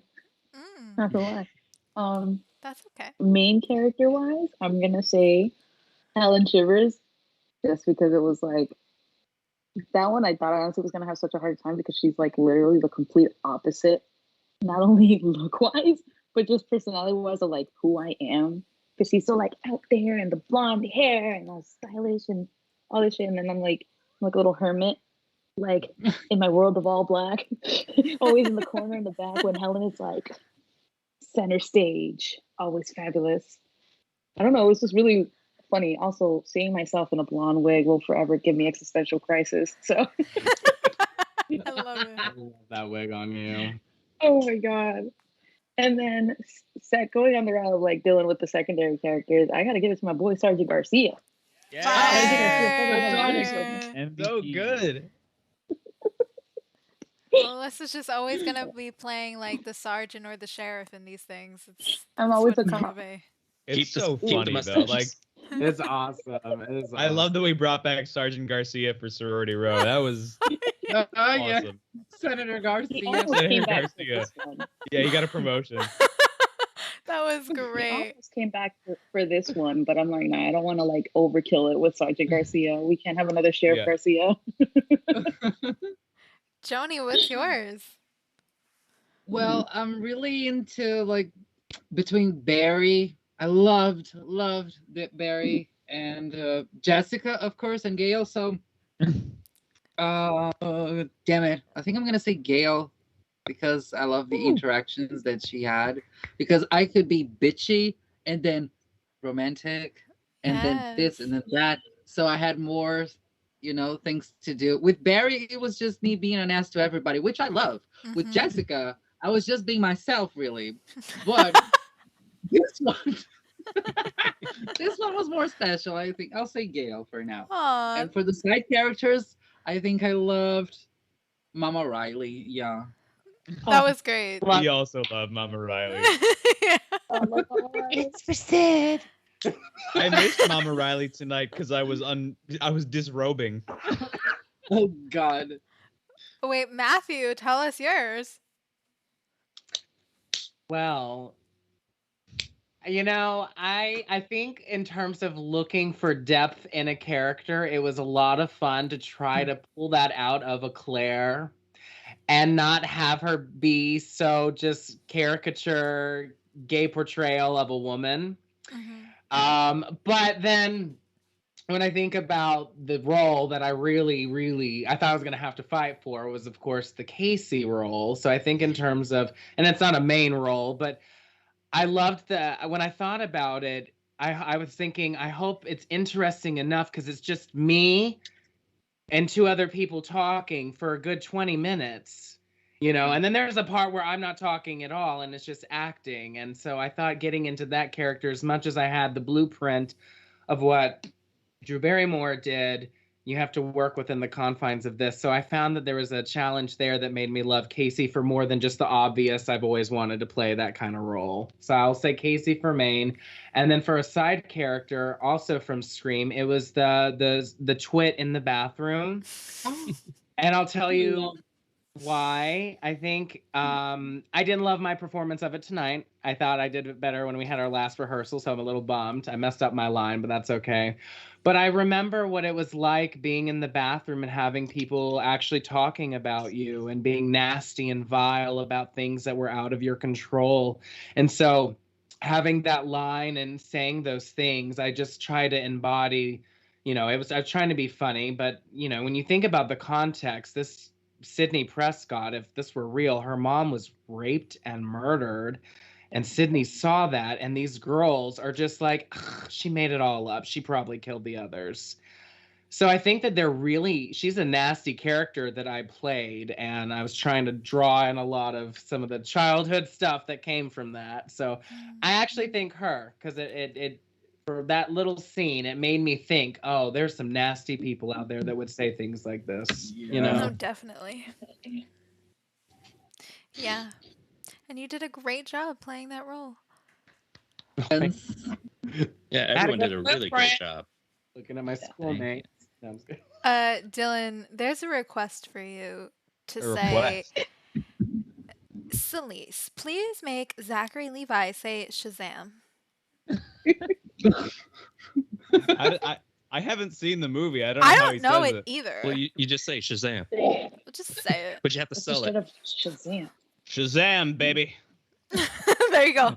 It sounded like a Bruce He Campbell. didn't transform. Would it be better if he were shirtless? I don't know. Sound off in the chat. I'm not legit. Yeah. Can I get an F in the chat?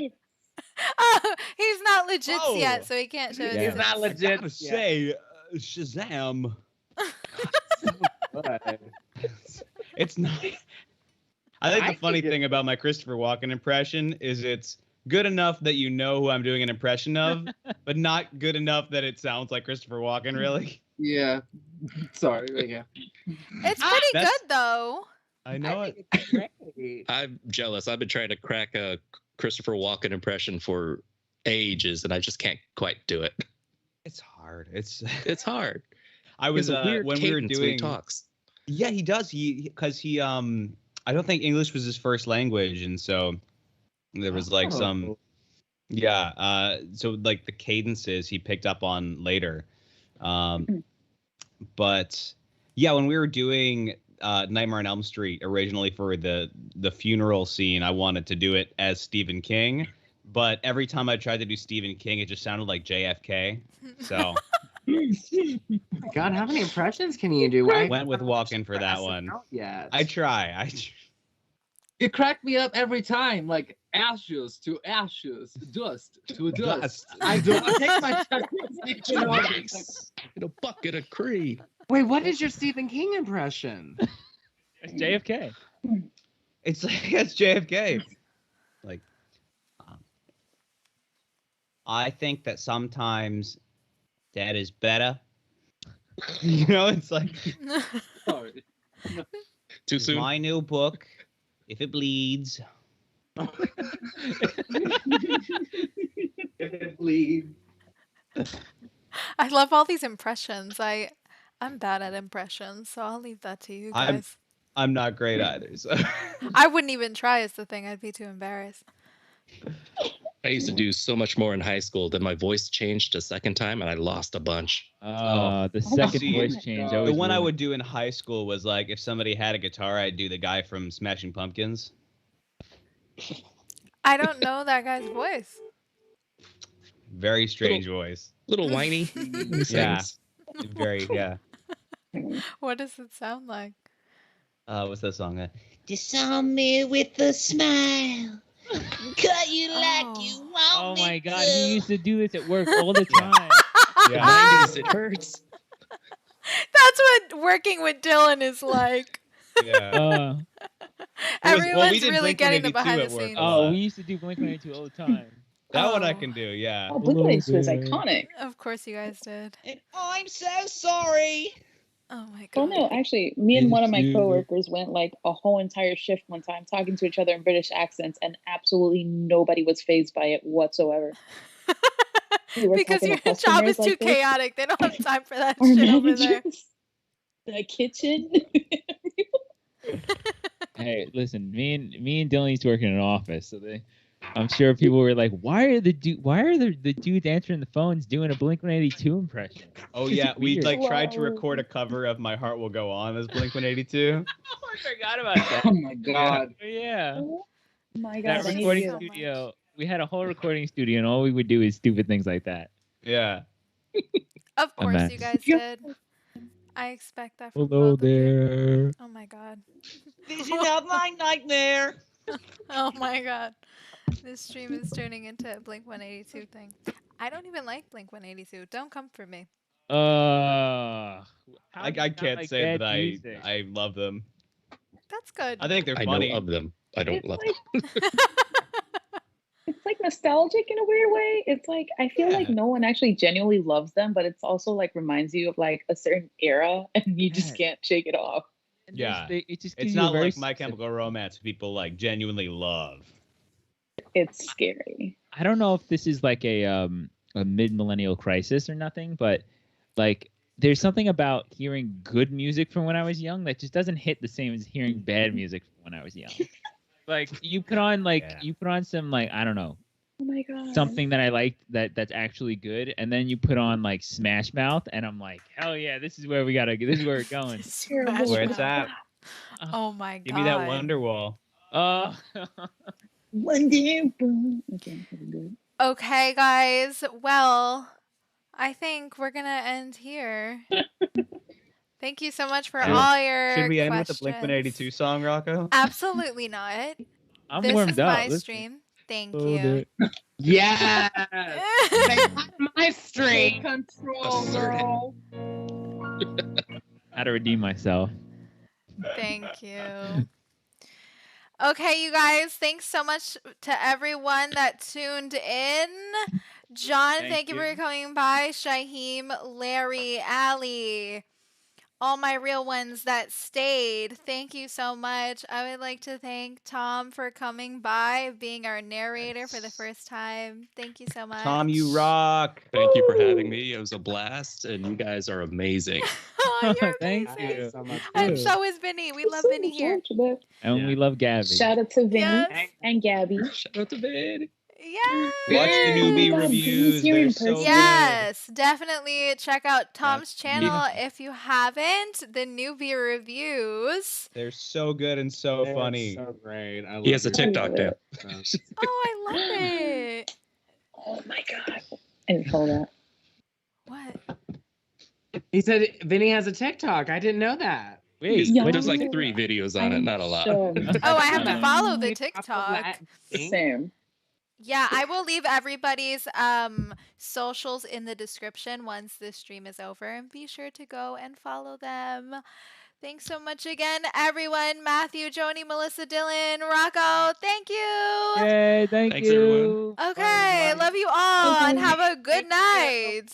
Good night, everybody. Bye. Toodles.